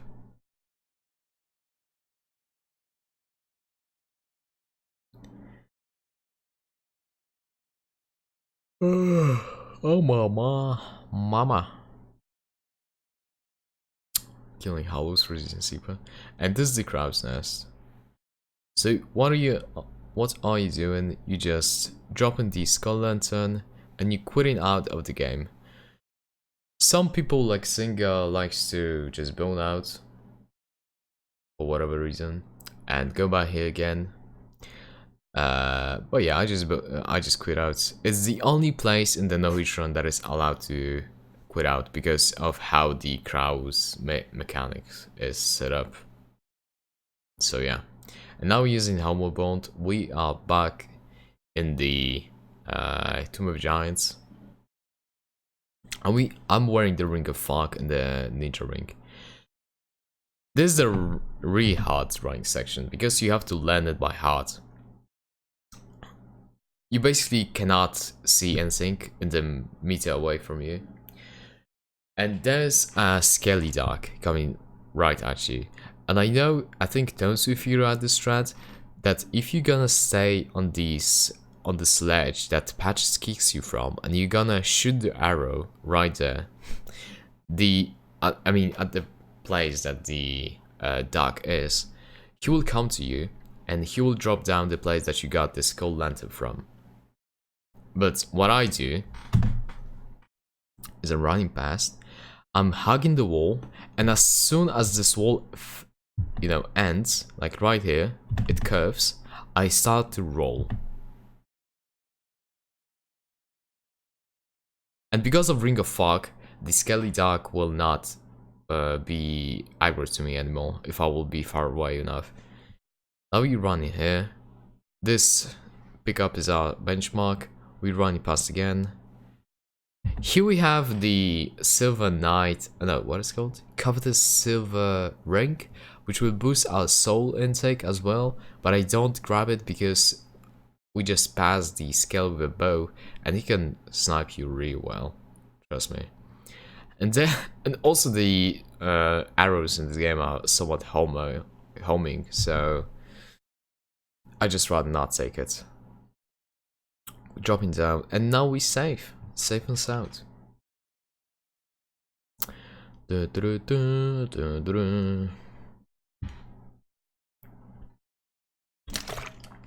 We are still wearing Ring of Fog. It's super important for the coming up section. We will meet small, I mean not small pinwheels, but like pinwheel clones, wannabes, and they will throw fireballs at you. So what I do here is I just run past everything. The best strat for everything, running past. With Ring of Fog, the aggro range is really slow. I mean, the aggro reaction is really slow. But I saw, I think, Singer done that. He just kills every single one of those with bow. At least few of them that are on the way. I'm pretty sure about that. Okay, so what I'm doing right here, I have Ring of Fog, and I also want to equip Slumbering Dragon Crest Ring, which will give me like maximum sneakiness or whatever. You just want to roll here. The reason why I got these two rings is that in the Nito arena there are also other skellies, but if you have both of those rings equipped, they will not aggro to you if you're not close enough. And this boss fight is really easy without the other skellies, so you should not have that big of a problem. You just have to, there are two hard things. The magic, the big AoE attack that he will just, he will just curl up in a ball and he will like blow up, so we have to land when he will actually do this attack. And the other one is the one that you saw at the very, oh, this is the attack I was talking about.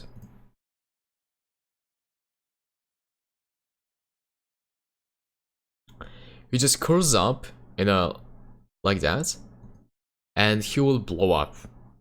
So we just have to run away ASAP. And after this fight is finished, I'll show you the other attack. Like, this is really easy to dodge. I saw some people do it, no roll. Boom, boom, boom. Last one. He was doing this attack again, but the startup is really slow, so I was not afraid. Okay. The other attack that you have to careful is that Gravelord, I don't know, it's called something like Gravelord something. But basically he will, like a big sword will appear from the ground. And the way you dodge it, you have to wait for this audio cue. You will hear a woman's shout, or scream rather.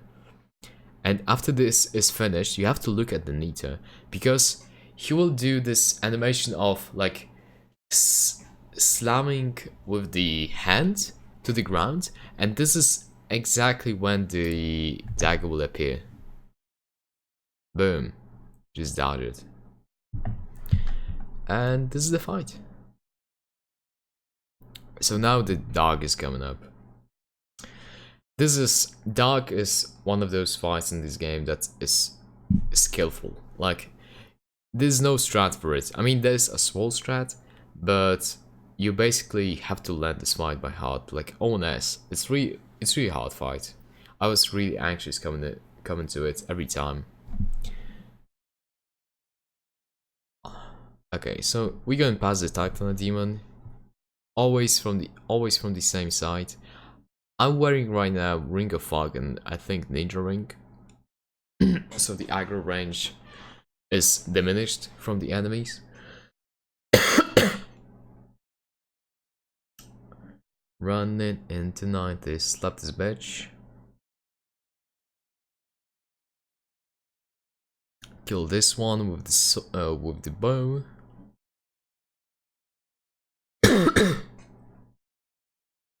I'm sorry, I'm losing my voice. I'm not used to talk like that.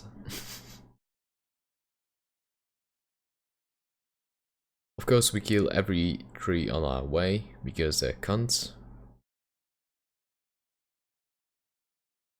I missed.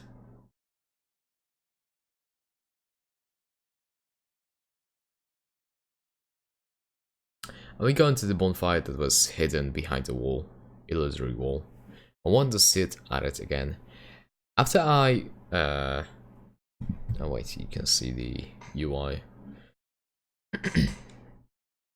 After you get up from this bonfire, I unequip the halberd and I equip the symbol of the avarice. Why is that? And I still have a Ring of Fog. I equip symbol avarice just to set up the RTSR, and I unequip halberd because first I won't fight with anything on our way here. Because no one will see us, as you can see. No one is chasing us.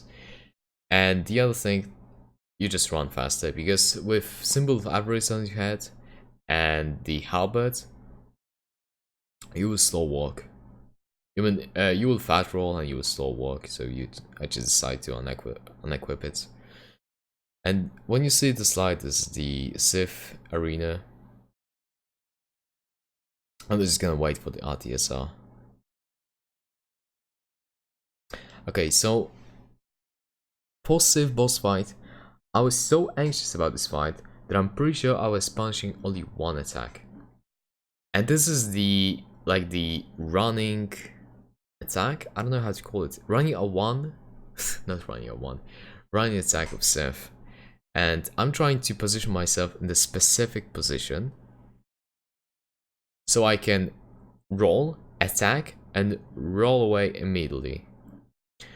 This boss fight is really fucky because sometimes he can just jump on your head, just Goomba stomp your ass, and it will count as a hit because his whole body is a hitbox. Oh, this attack that I punish every time, and this is the only attack I punish actually. He will like stop for a moment and he will charge this up. And he will do a really fast charge, and I just roll it, attack his back leg, and just roll away. And I'm trying to, you see, I'm trying to bait his attack all the time.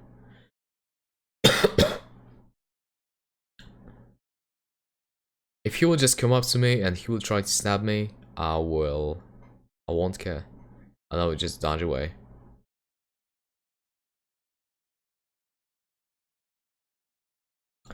Oh, and this is the attack, this is the Goomba stomp I was talking about a moment ago. If he will fall on you, it will count as a hit, because it staggers you. So you have to be really careful.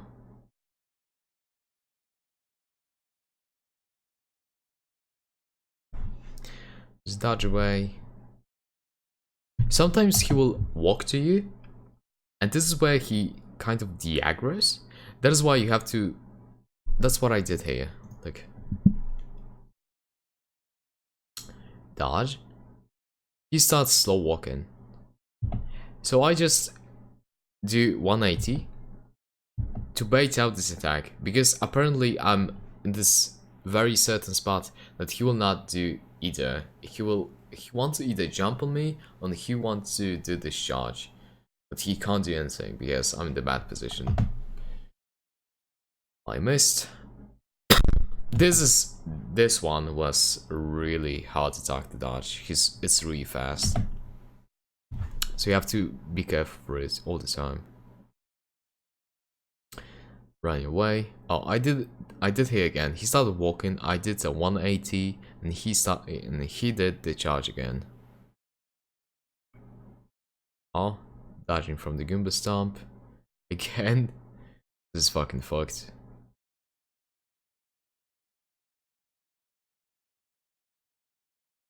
Holy shit, this is the worst RNG actually. Boom.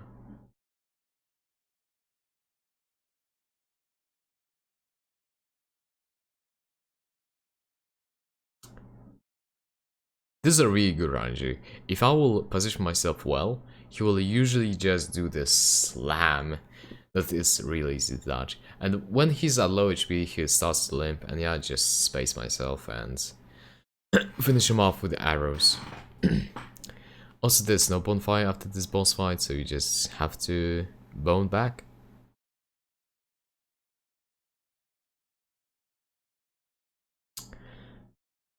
Boom, boom, boom, boom, boom, boom, and this is Civ done. For me, it was actually a breakthrough fight, because I was so anxious of Civ. Of all his fucking memes and Goomba stomps, it was really bad for me. I really hated that fight. And now we're going to Analanda again. Are we going to go and fight Sif?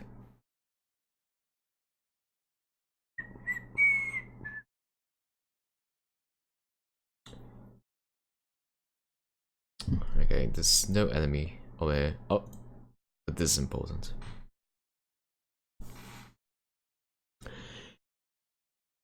There are 2 pigs on you, will be on your way.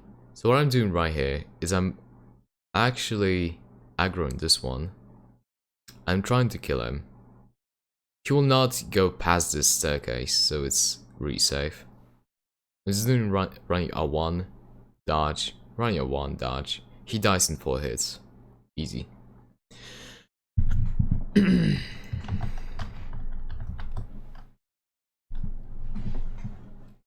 Dun, dun, dun, dun, dun. I don't know what I did for this guy though. I think I just went past him. Yeah, if you're going to the left, let me actually go back.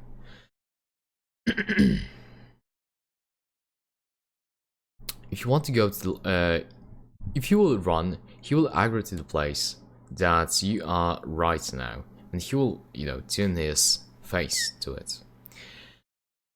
So you can easily just go past him. But remember about... Oh my fucking god, I'm losing the voice again.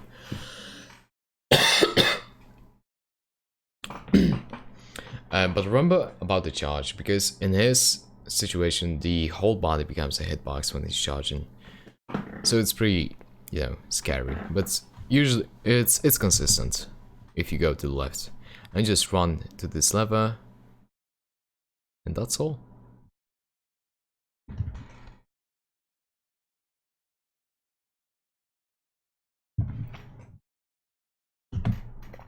This strat for archives is pretty specific.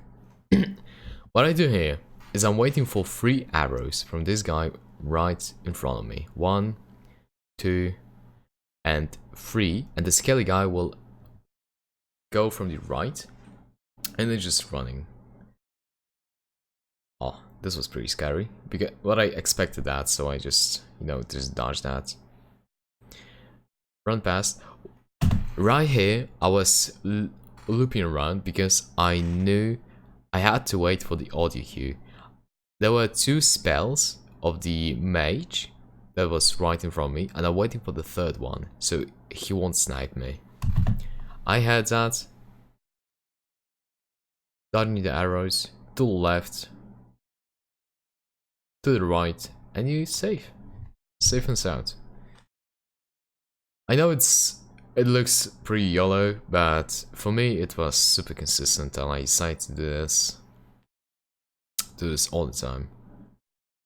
Right now I'm wearing my Ring of Sacrifice, and I'm baiting out this particular guy. Oh yeah, this one. One time he actually finished my run, he's quite a cunt. Oh, this is like just finished me.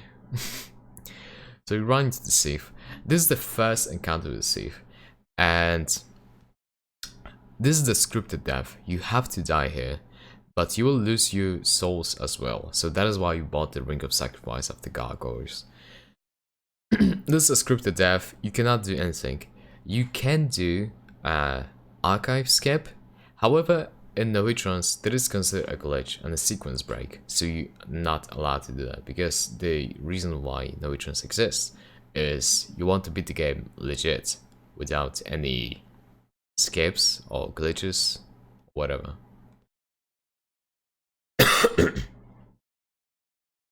And I'm also pretty sure you have to use a quitout to actually get it, so quitouts are not allowed as well. And here we die. We use the Ring of Sacrifice. Of course it breaks, but it saves our souls like 2k. We kill this guy, we grab the key. We also need to, of course, we also need to lit the bonfire. I opened the, wait, let me see again. Set up bonfire. Open the door, wait for the cutscene, and burn out straight away. What happens after this cutscene is that one snake actually will pull the lever, and like the weird hentai girls will come up the stairs or will try to fuck you, some shit like that. If you will burn out here, this music will stop, and the hentai girls will just stay in the place in trash. So yeah,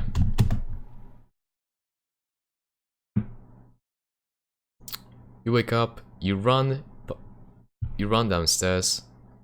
They won't attack you, no way. And because there's the music, you're completely safe. The UI, god damn it. Actually, I'm gonna go and look on Streamlabs who's followed.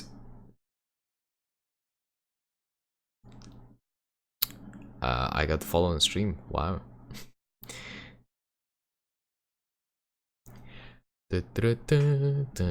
Okay, so what I'm doing right here, I'm trying to bait out these snake guys with arrows. I'm trying to shoot this, I don't know, this pillar looking like tiles on the wall. So he will aggro to me, and if I will stand close enough, he will actually aggro to me right now, and he will go down this ladder, and it's really easy to backstab him. But remember to not be really close to him, because he will like his hitbox will appear at the bottom of the ladder, and it will hit you. So remember to not be really close to it. Let me look at the dashboard. Detox Nightmare 18 and Mystery Clock, thank you for the follows, dudes. Thank you for welcome to paradise. Boom. He will die in one backstab because you have 40 dex and +1 crystal heart, but no problem. And there are 2 snake guys, actually there are 3, but you can bait out only 2.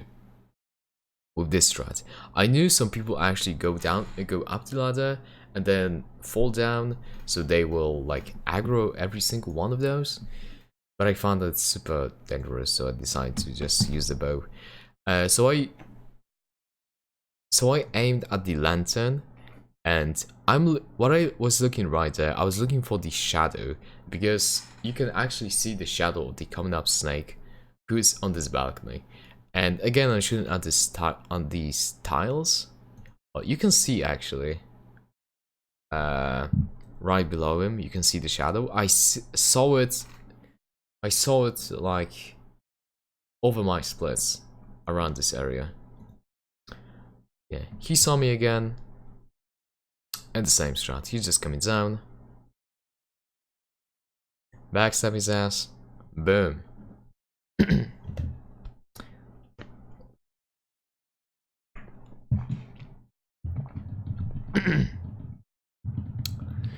Climb the ladder, and this is the last guy. He will start off with a lightning strike. Boom. 2 attacks and he's dead. And this is what we came for. This is the key that we need. And also I'm equipping the Ring of Fog and Slumbering Dragon Crest right here. It's super important for the coming up section. I'll also... no, I won't do that.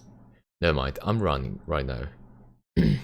Climbing the ladder. Remember that the snakes reappeared again and they are chasing you, so to speak. So you have to be really fast here. Boom. Open the doors. Boom, boom, boom. And now, in this section, we have, I think, 3 skellies. But they can hear you like a motherfucker. You have to be really fast here. So that is why I did not equip the symbol of avarice, which I usually do, to set up RTSR. But apparently I was so afraid that this run was so deep that I decided not to use that. And I'm using the Slumbering and the Ring of Fog right now. There's one on the left that I just ran past. He will not be a nuisance. However, here we have the Archer Boy, and on the left we have another one, and this guy is a problem because sometimes he can actually just chase you, no problem whatsoever, when usually it's not a case with other enemies. So that is why I'm just trying to run as fast as I can, hug the corner in the railing. Oh, you can see this guy. You can see this guy. He's fucking persistent. I think I panicked a little bit. That is why I killed him right there. So this is where I set up our DSR. We need it for one particular enemy that is coming up that I want to one-shot. Because in this archives area, there are 2 mages. One is literally behind the wall, and you want to one-shot him. Because if you won't do it, he will teleport straight away, and he will be a nuisance, and he will throw magic at you, and he will die probably. So that is why you need RTSR, just to one-shot him really fast. Also, I'm using Ring of Fog there. Yeah, no, it will be Ring of Fog plus RTSR. That's what I'm doing. Pretty sure. Yeah. Actually, we can skip a little bit. Yep, I'm still standing in the same place. Oh my god. Like, oh, here I have RTSR, Ring of Fog, plus RTSR. Running R1, boom, this bitch is dead. And now I'm trying to roll as fast as I can, because the other mage has me on his crosshair, and I can die really easily. Here I heal, I think. Yeah, I heal here, because I don't need RTSR. I'm equipping the Ring of Fog and the Mask of the Child. Right here on the right, there's another skelly that will probably chase me. I don't remember honestly. If you will kill... oh, you have to kill this one. Because if you have Ring of Fog, he starts up his animation of, you know, bowing you down really late, so you have time to come up to him and just R1 him. Yeah, he's persistent too. So I'm just doing 180 and kill him.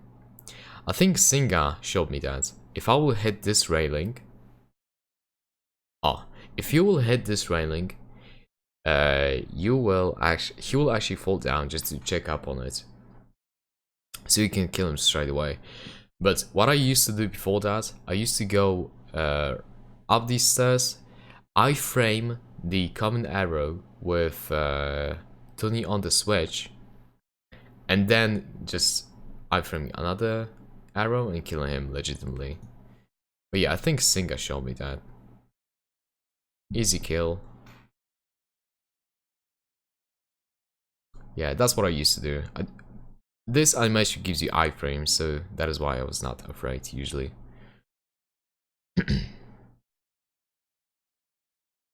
Eden, you never showed my sword on stream. Yikes, I wonder why. So on the left we have another mage. Yeah, you could saw his magic. You see his magic. But yeah, I'm in the place that he cannot actually hit me. If you are in this place, you can still hit him with arrows, but he can't hit you with magic. That's really great, of course. You just bow him down. And again, what I used to do before, I used to just drop down, I framed the magic, I framed the other one with lever turning, and just being, I don't know, an idiot overall. And also Singa showed me that, just in case. Singa WAP, Twitch TV Singa WAP. And the Tonsus, Twitch TV Singa, Twitch TV / Tonsu. Really good Novitronus. If you have Ring of Fog, you can actually stagger chain this guy, and he will not be a nuisance anymore, because he will usually just aggro straight away when you come to this balcony stuff.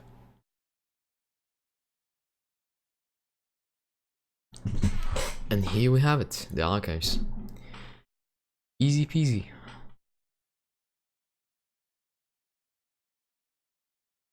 Lit the bonfire. I'm pretty sure there's no need to actually do that.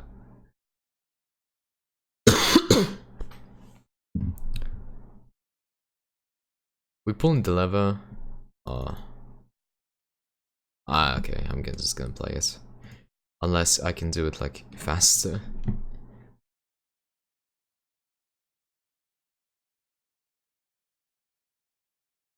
What? I can choose the... Okay, never mind. Fuck off. So I'm using Ring of Fog and Ninja Ring right here, and just running past all the crystal boys.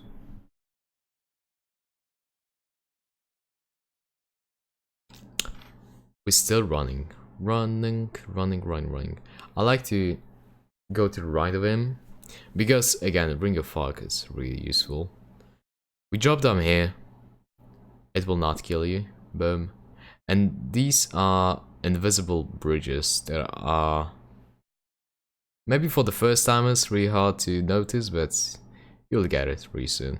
Sometimes this guy can meme you, but actually right now he gave me a good attack. Next invisible bridge. And now the safe is coming up.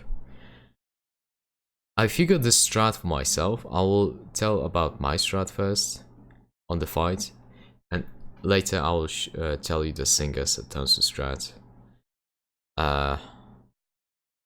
What am I doing here? I'm fucking with the splits. Okay. Setting up the RTSR. Because of the drop, we don't have to wait as long. There's one clam on the left that you actually don't have to kill. I think Tonsu said me that. And I just think, you know, stop doing this. And I'm trying to aggro one by one. Because, of course, we never want to... You never want to fight two of them at the same time.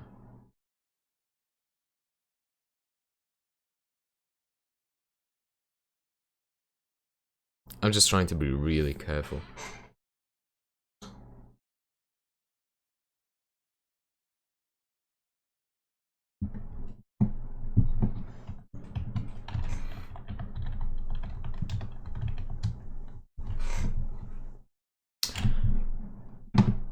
Can I... Oh, it's safe already. Wait. So yeah, we killed every single clam with running R1 and R1s. Oh, Tonsu appeared on the stream. So what I'm doing right here, I'm running to this, I don't know, to this stone, shiny stone, and I'm waiting for this safe to do an attack, any attack. If he will stop and he will do an attack animation, that is when I'm destroying this stone. Boom. I'm running to him. R1, R1, R1, another one, another one. Basically full stamina of attacks, and he's at full HP. And what I did right now, I'm in the middle of his tentacle or whatever, you know, hentai girls. I'm trying to, what I did right now, I looped his AI, and he will just turn all the time. And what I'm doing is running and R1, running R1, running R1. So it's a really safe strat. If you're in the middle of the tentacle, you will not fuck this up. But I know some people, like Toast and Zynga again, they actually do the same thing, but they will attack the belly because it takes additional damage. And if you attack this few times, I don't really exactly know the strat, but if you will attack this belly a few times, he will do the breath attack, and if you will stand to the right, his left, but your right tentacle, you can finish him off really easily because the breath attack will not hit you. So yeah, there's that. This is safe, really easy boss.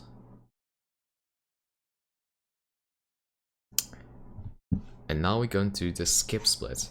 And this is where the humanity comes in play. Throughout the whole game, we gathered some humanities from the patches, just laying it around. And of course we are getting humanities from the bosses. Basically every boss. Okay, another break. Yep. So basically, we were gathering a lot of humanities, and we need exactly 30 to skip 2 bosses that are coming up.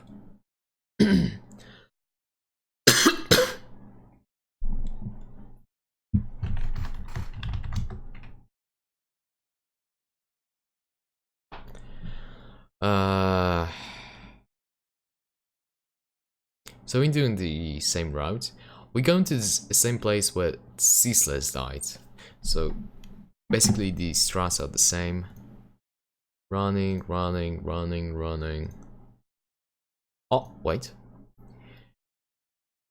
Here's the drop that we did after Aquilic fight, but here's the illusory wall. And we go to that, through that. We talk to this guy. Answer yes, because if you will answer no, he will not allow you to get in. And you have to kill him, and this is scary because these eggs that he has on his back has actually some snakes in it. So you don't want that.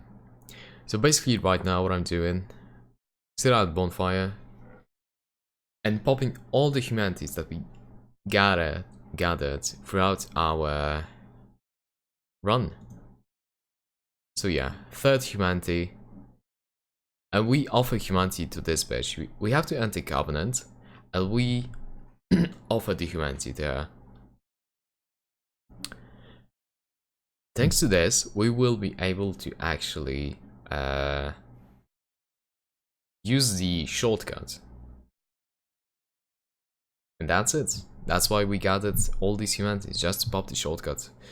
That will allow us not to fight with 2 bosses that are otherwise mandatory. So yeah, oh wait, this is the good part. Actually, Tosu showed me that on stream.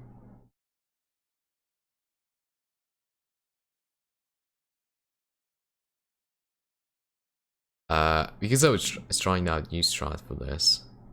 Yeah.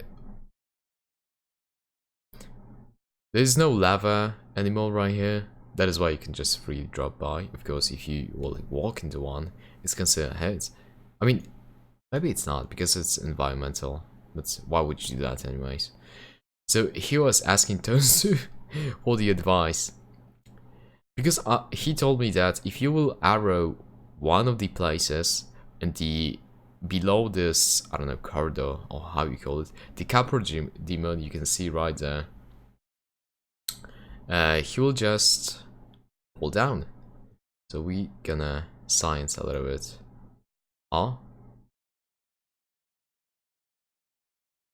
Next to the first pillar, release. Is it? Is it the time? Or it's not? Yes, it is. So basically you aim there, and the Capra Demon will actually just fall down. Easy as fuck.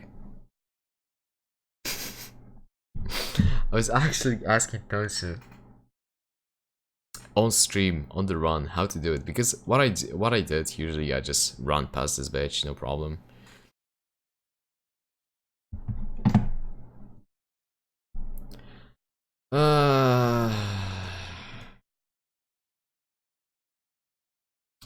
So we're still running. We will drop down below in a moment. We're gonna grab the soul. This pickup right there is a soul. It's not super important anymore, but yeah, we can still use it. Also, I have unequipped the Ring of Fog, because we cannot have it here. These little gargoyles, or whatever they're called, they will aggro to you faster if you will not have one. And you want that because you don't want to go as far down the stairs.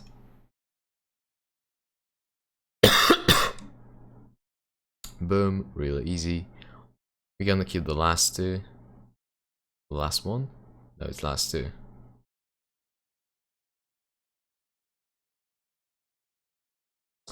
Boom. What am I doing?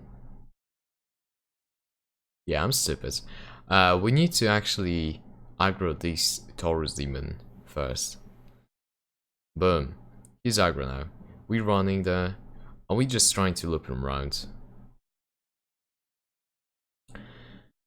Running up the stairs, to the left again. And you jump down, and it's easy. You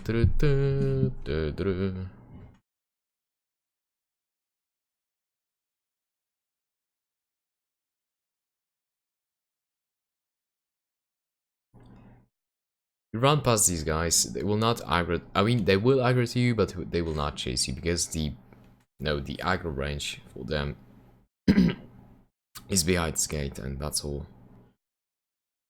And this is the shortcut I was talking about. This is the shortcut that we unlock while when we sacrifice 30 humanities. I'm literally losing my fucking voice.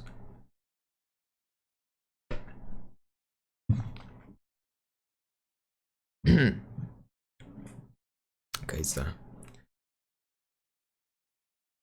Okay, this Titanite demon coming up is actually pretty tough.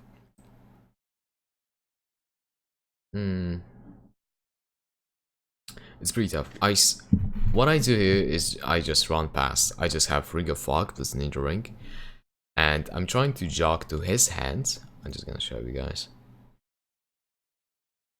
We'll jog to his hand and we'll roll straight away. He gave me good energy. He jumped back. So yeah, and I freely allowed to go back, to go past him. But I saw Tones doing that. I think Hob and Singa are doing this as well. They will actually hit the Titan Demon to the left side of its tail.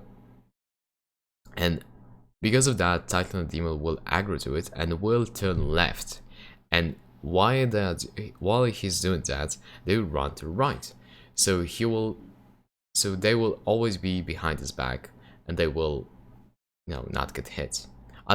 Honestly, I think now it's better strat, but yeah. Because my strat, I think, once killed me, because he straight away fucking swiped at me. I couldn't do shit.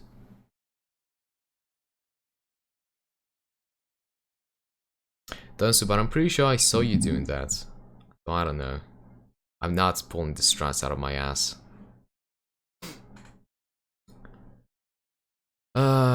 Running upstairs. If you have Ring of Fog, the coming up mage will not hit you whatsoever.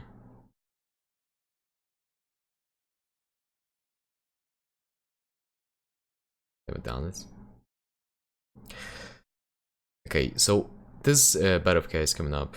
This is the cheese that basically everyone uses them.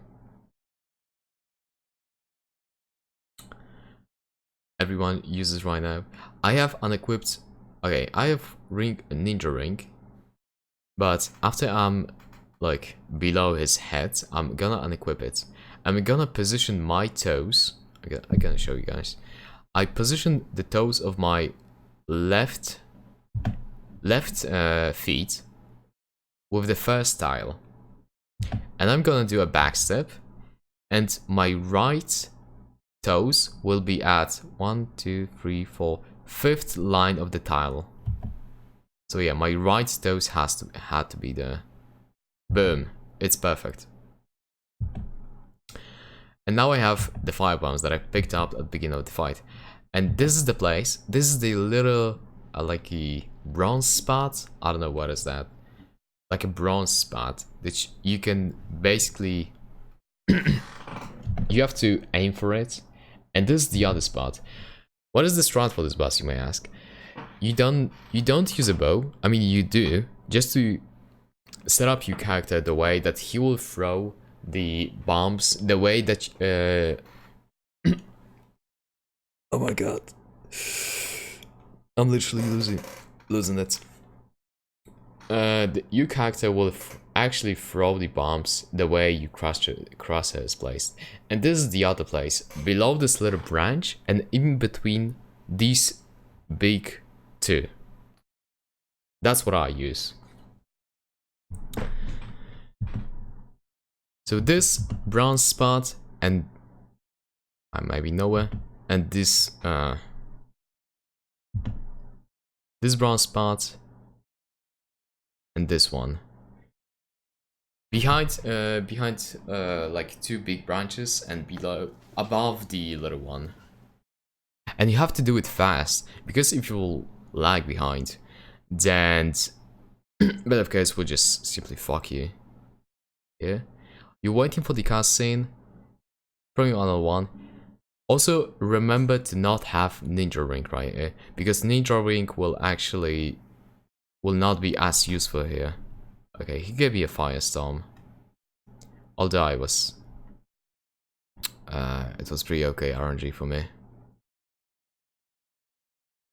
Yeah, I did it a little slow and he gave me a firestorm. Usually they don't. Usually if you guys do it fast, he will not do it. The one Xenosun does. I don't know the strat then. And yeah, he's Bed of Chaos. And now coming up, 4 kings. So what we are following again, and we go into the New London. This is the really fucking bad section. You can get really easily hit. I think the most yellow strats right here, because what I usually do, I just run past everything. I do it in a really specific manner though. You destroy this vase, you grab the transient curse, which is really important in coming up section. Because in the coming up section there are only the only enemies right there are dark rays and ghosts. And you cannot hit ghosts with your usual weapon. You have to it either have to be divine or you have to have this transient curse. So what I'm doing right now, I'm running to the right, so they won't hit me. There are 2 ghosts right there. Running up the stairs, running past this ghost. Here I cut the turn a little bit to the right. Divine, no.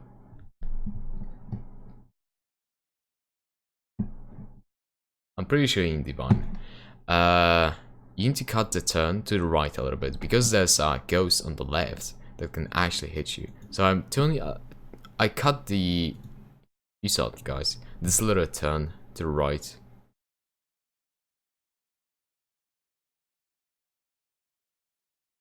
Boom, to the right. Killing this guy with right R1. Drop down here, and run past him. if you will do this, turn cutting, you will not, the ghost right here will not appear. Like, he will be upstairs, the way you, the place you've been like a second ago. But I know some people, I think Hop especially, just kills every single one of those ghosts. He just idles before the bridge, he kills 2 ghosts there, and then he will bait out them with arrows. Boom. Here's a fog gate, you go through it, you roll because sometimes this guy can hit you, and you run here because there are ghosts below that can hit you too. And here you stop. Here you are at the staircase. Really. And you have to kill this guy. This guy has a key to the seal. Of course, you could get it legit, but you have to like kill like 10 ghosts that are inside this house. So of course you don't want that. You just want to kill this guy. And you get the key straight away to your pocket. So now I'm running through this house. And I'm coming back, of course dodging, because I have aggroed every single ghost in this already. And I'm standing on top of the stairs. Running through the same place again. To the left, to the right, and to the left again. And you're pretty much safe. For now.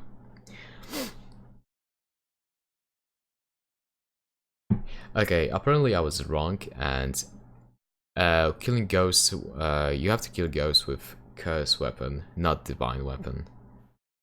Where did I get that from, though? So here you have to pull this lever down, so the water that was in New London will just, you know, flood away, and you have any problem. And you have to be really fast here. You have to go here, shoot the Dark Wraith immediately, because the ghosts are aggro to you. I'm fucking with the ghosts a little bit, so they can be closer. Got the hard landing because of input eat. And boom. You have it, you're pretty much free. But I remember I fucked up here. Because first things first, I did not set up RTSR properly here. And yeah, I did not set up RTSR.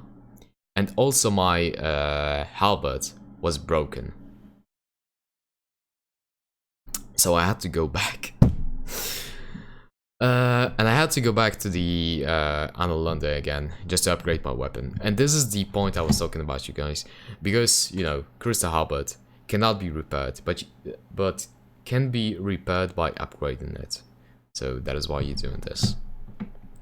This is the Dark Analunda, because we killed the, how you call it? The Gwendolyn. I sit at the bonfire. And I also equipped the Ring of Fog, because we have 2 enemies coming up that they will not see you if you have Ring of Fog. Guinevere. Yeah, Guinevere, not Gwendolyn. Fuck. Gwendolyn is a boss. Guinevere is a tit lady.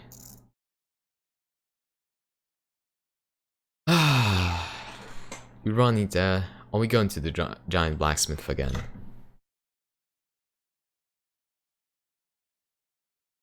I'm talking to him, but I'm stupid. What am I doing? Like, I'm legit looking for something. I just realized that I don't have the second chunk. That is literally laying right in front of us. You grab this, you upgrade the weapon, and you are free to go.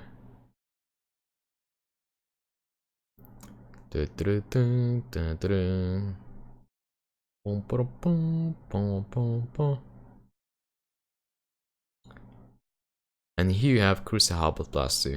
This plus 2 halberd will allow you to... I'm pretty sure you can do it with Crystal 1. Crystal Halberd plus 1.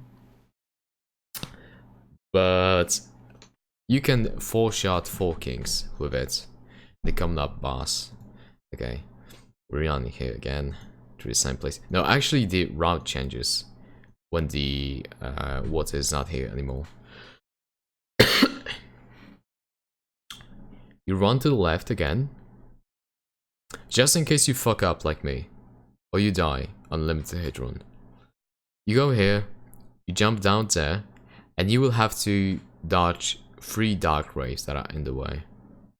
Here's the first one. Boom. Easy. And there are 2 coming up. I think only 1 will attack me though. Yeah, like around the pillar. That was a nice iframe, by the way. And I'm free to go. They can actually chase you up to the fog gate and they will try to hit you. That is why you try to dodge right away to the left. And now we are set up in RTSR again. Boom, 1 minute. Okay, this boss fight is pretty tough, okay? What do I have to talk about?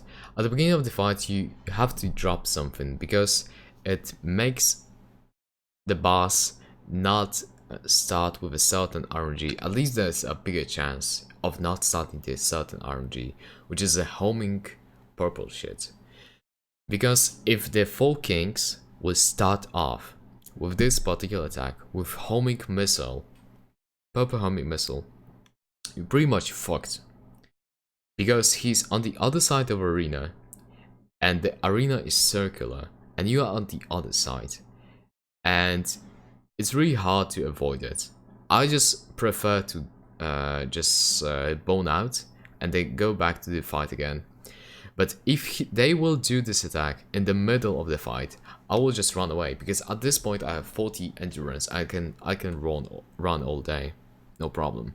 But if they will start off, I will usually just bone out. What else? Always remember about the follow-ups. 4 kings have 2 attacks that they will almost always follow up. And you have to be careful about that because the range on them are pretty tough. So here I'm dropping, I don't know, humanity apparently. And I'm staying at this shit.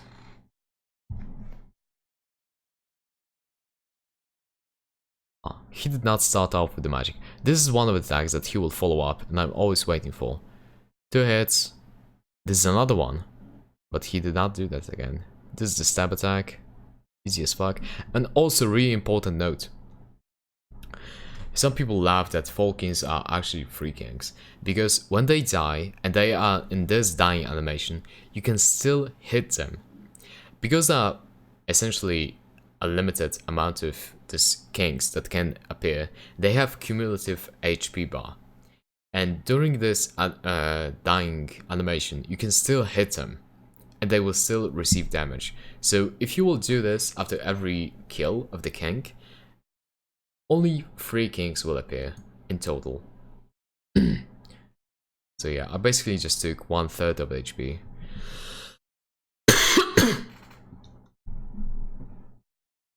I'll wait for another one. Oh, he's behind me. Boom. Oh, I missed. This is a grab attack, you just want to run away from it. Another attack with the follow-up. Boom, boom. The same attack. Boom. And same stuff. Attacking the dead body. He's losing HP. I'm going back to my beacon. Just chilling. Waiting for the last one. I think this one actually casted the homing missile. Yeah. Exactly. And this attack lasts for 15 seconds.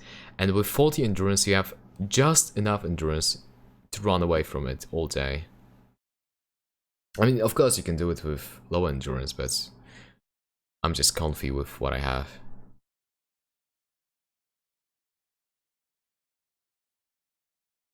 Boom. Boom. Dodge away. Boom. Missed. Okay, I dodged. No problem with these. Boom. And these are free kings. And now we're going to win. You don't even need to sprint away from it, I think. No, it's definitely faster than you. It's definitely faster than you. Okay, so we're going back to the Lord Vesa. Here we sacrifice the Lord Souls. And this is the last boss. The strat for the Gwen, it's the meta strat for the Gwen, is parrying him 2 times and then finish him off with R1s, but I will get to it in a moment. I saw many people actually killing the coming up knights with arrows, but I don't do that. I just run past them. So I have RTSR, Ring of Fog, and the... Oh, also, there's a one bit that I did not mention on Sith fight, because it's super important. Yeah, after the Sith fight, you kill him. You go in and pick up this shit. This is the Hornet Ring that is super important for the Gwen fight. I forgot to mention that. But boom, Hornet Ring. We're coming back. Oh, spoilers. So we have our DSR trying to set this up. This is the okay. Let's go back. I'm dropping from the ledges. On the left we have a first knight, but if you will be like not like far away to the right, he will not see you anytime soon. Again, to the right, he will see you, but he is pretty slow on that because we have Ring of Fog, so you can just go past him. Whoop whoop. Here I do some crazy stuff and I menu on the ledges because there's still the knight behind you is chasing you, so I have RTSR and Hornet Ring right now on. And this guy will like never hit you. So you can I just roll for the good measure. We just run. This guy actually killed my run one time because what I used to do, run past the ledge, and he would actually push me there by accident. So yeah. Boom. Touch this guy. We are in the fog gate. Remember to roll away immediately because they still are chasing you and they can hit you through the fog wall. So what I'm doing here, I'm jogging to him. I'm not sprinting. I'm not staying in place. I'm jogging to him right now.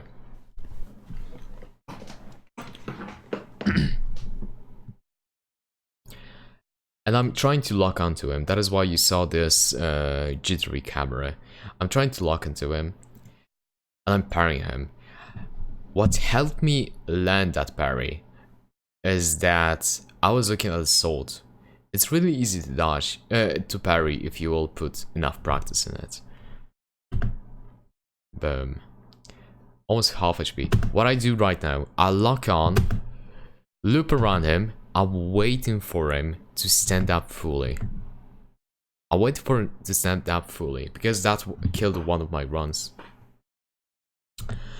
Roll back 3 times, and he will always do one of the attacks that will happen when you are close to him.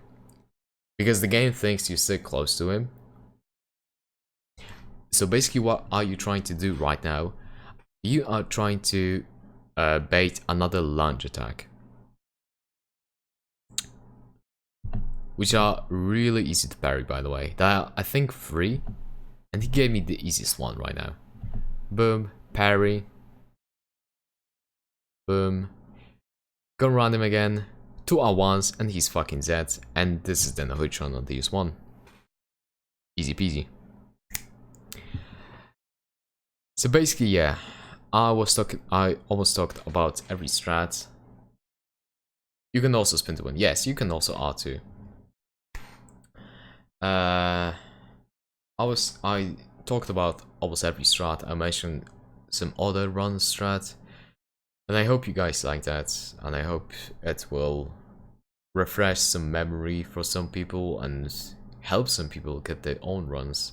Especially that DS1 is not really that popular of a game. I think we counted that with terms of like maybe 15 people actually got the DS1 no hit run.